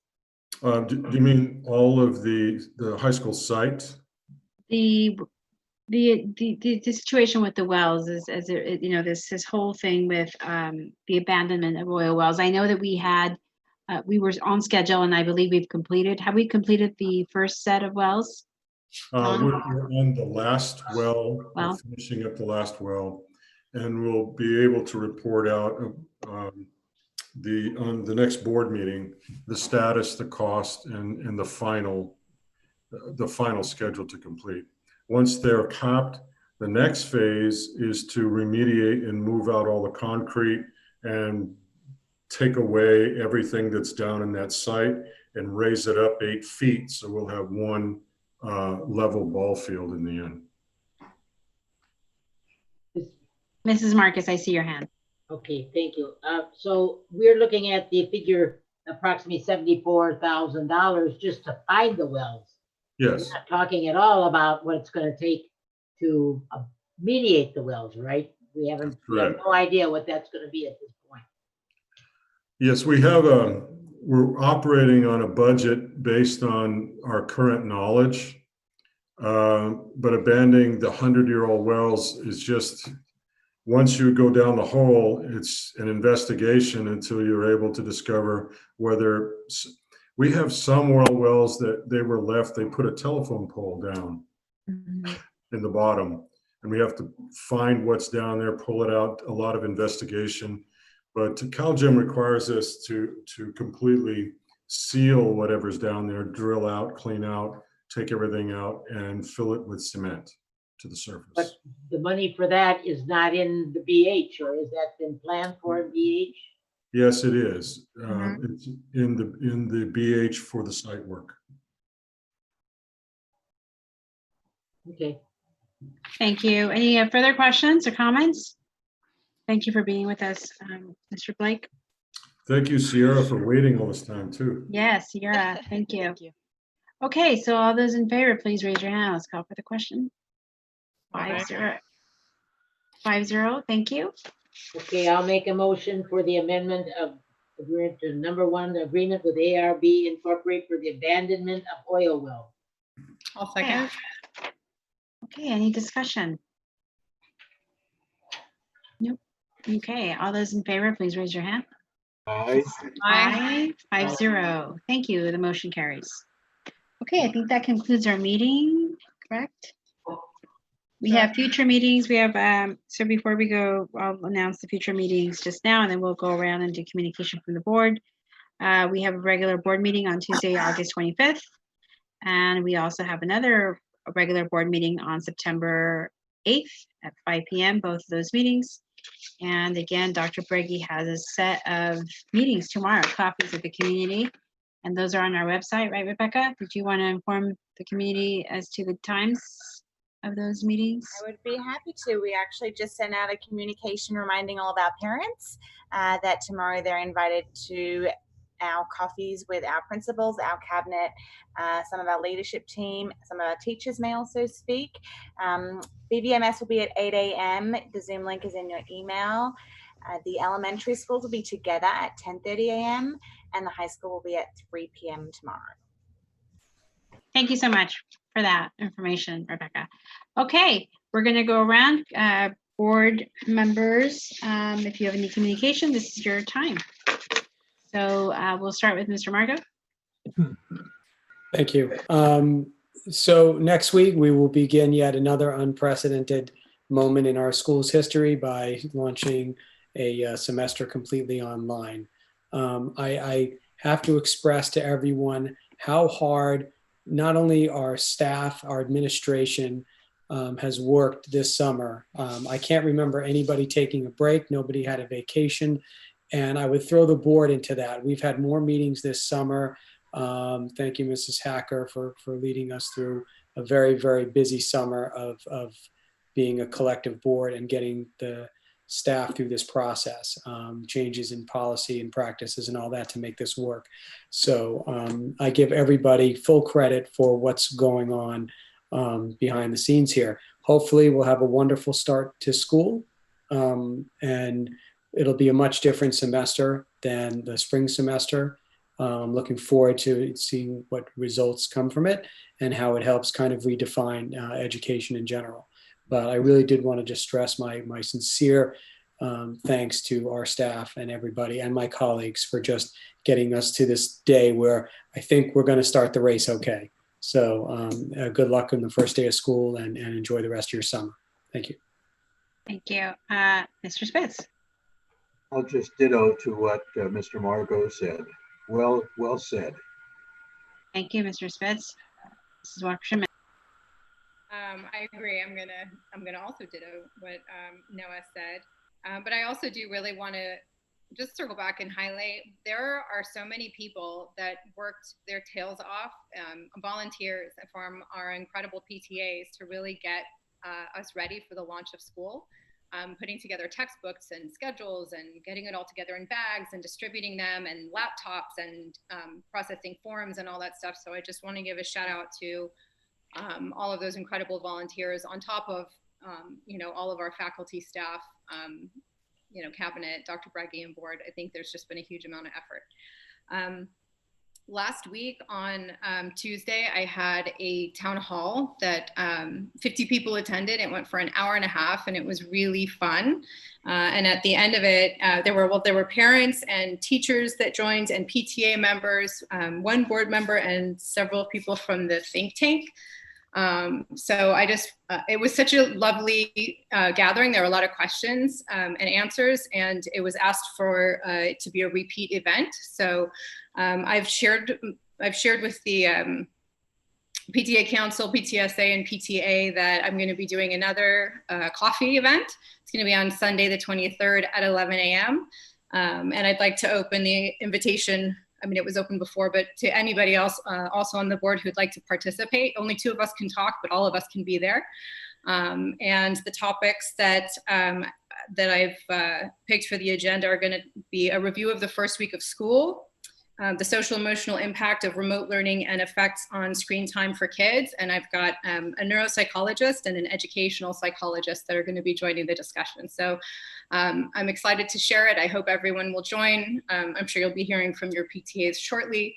But I just think at a time like this, when we're all kind of isolated and a little nervous about what's going on, how everything's going to feel, it's a good opportunity to come together and ask questions and share ideas. So that's all. Marcus. I just want to wish all of the faculty, the parents, the teachers, and all of the administration a very, very successful start to what is an unprecedented year of education.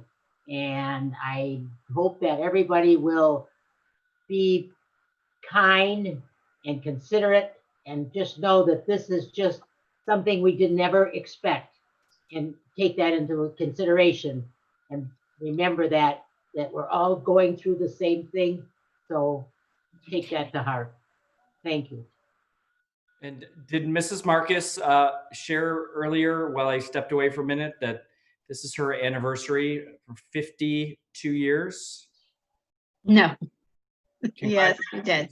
Congratulations, Mrs. Marcus. My grandchildren came and I had to step away a couple times because they wanted to wish me a happy anniversary. We will celebrate tomorrow. I just said that I have a board meeting. Well, thank you for being here, Mrs. Marcus, and happy anniversary. Thank you. So I just wanted to echo the sentiments of board members, the board members who have already expressed their gratitude to staff for all of their work during the summer. It feels in some ways that we never left. and it feels like this has been a long day since March in some weird ways. And I know that I just really want to wish the class of 2021 good luck. And, this is going to be, I think, a challenging year, but also a year of growth. And, to the staff, I want to really wish them luck and strength as we continue to figure this out together, because there is no manual or playbook that we can use to find a quick fix for all of these issues that keep challenging us. So, I think I just want to express that, it's just been a time of growth, I think, for all of us in many ways that we could have never imagined. And so I'm very grateful for all of the work that has gone in to producing the most, effective, efficient start. And Dr. Breggy, I know that you don't sleep. I'm convinced of that. And I have a lot of appreciation for your work and your leadership. Thank you. Okay, so with that said, I just want to say thank you and wish all of you good luck and good night. Good night, everybody. Good night. Good night. Good night. Good night.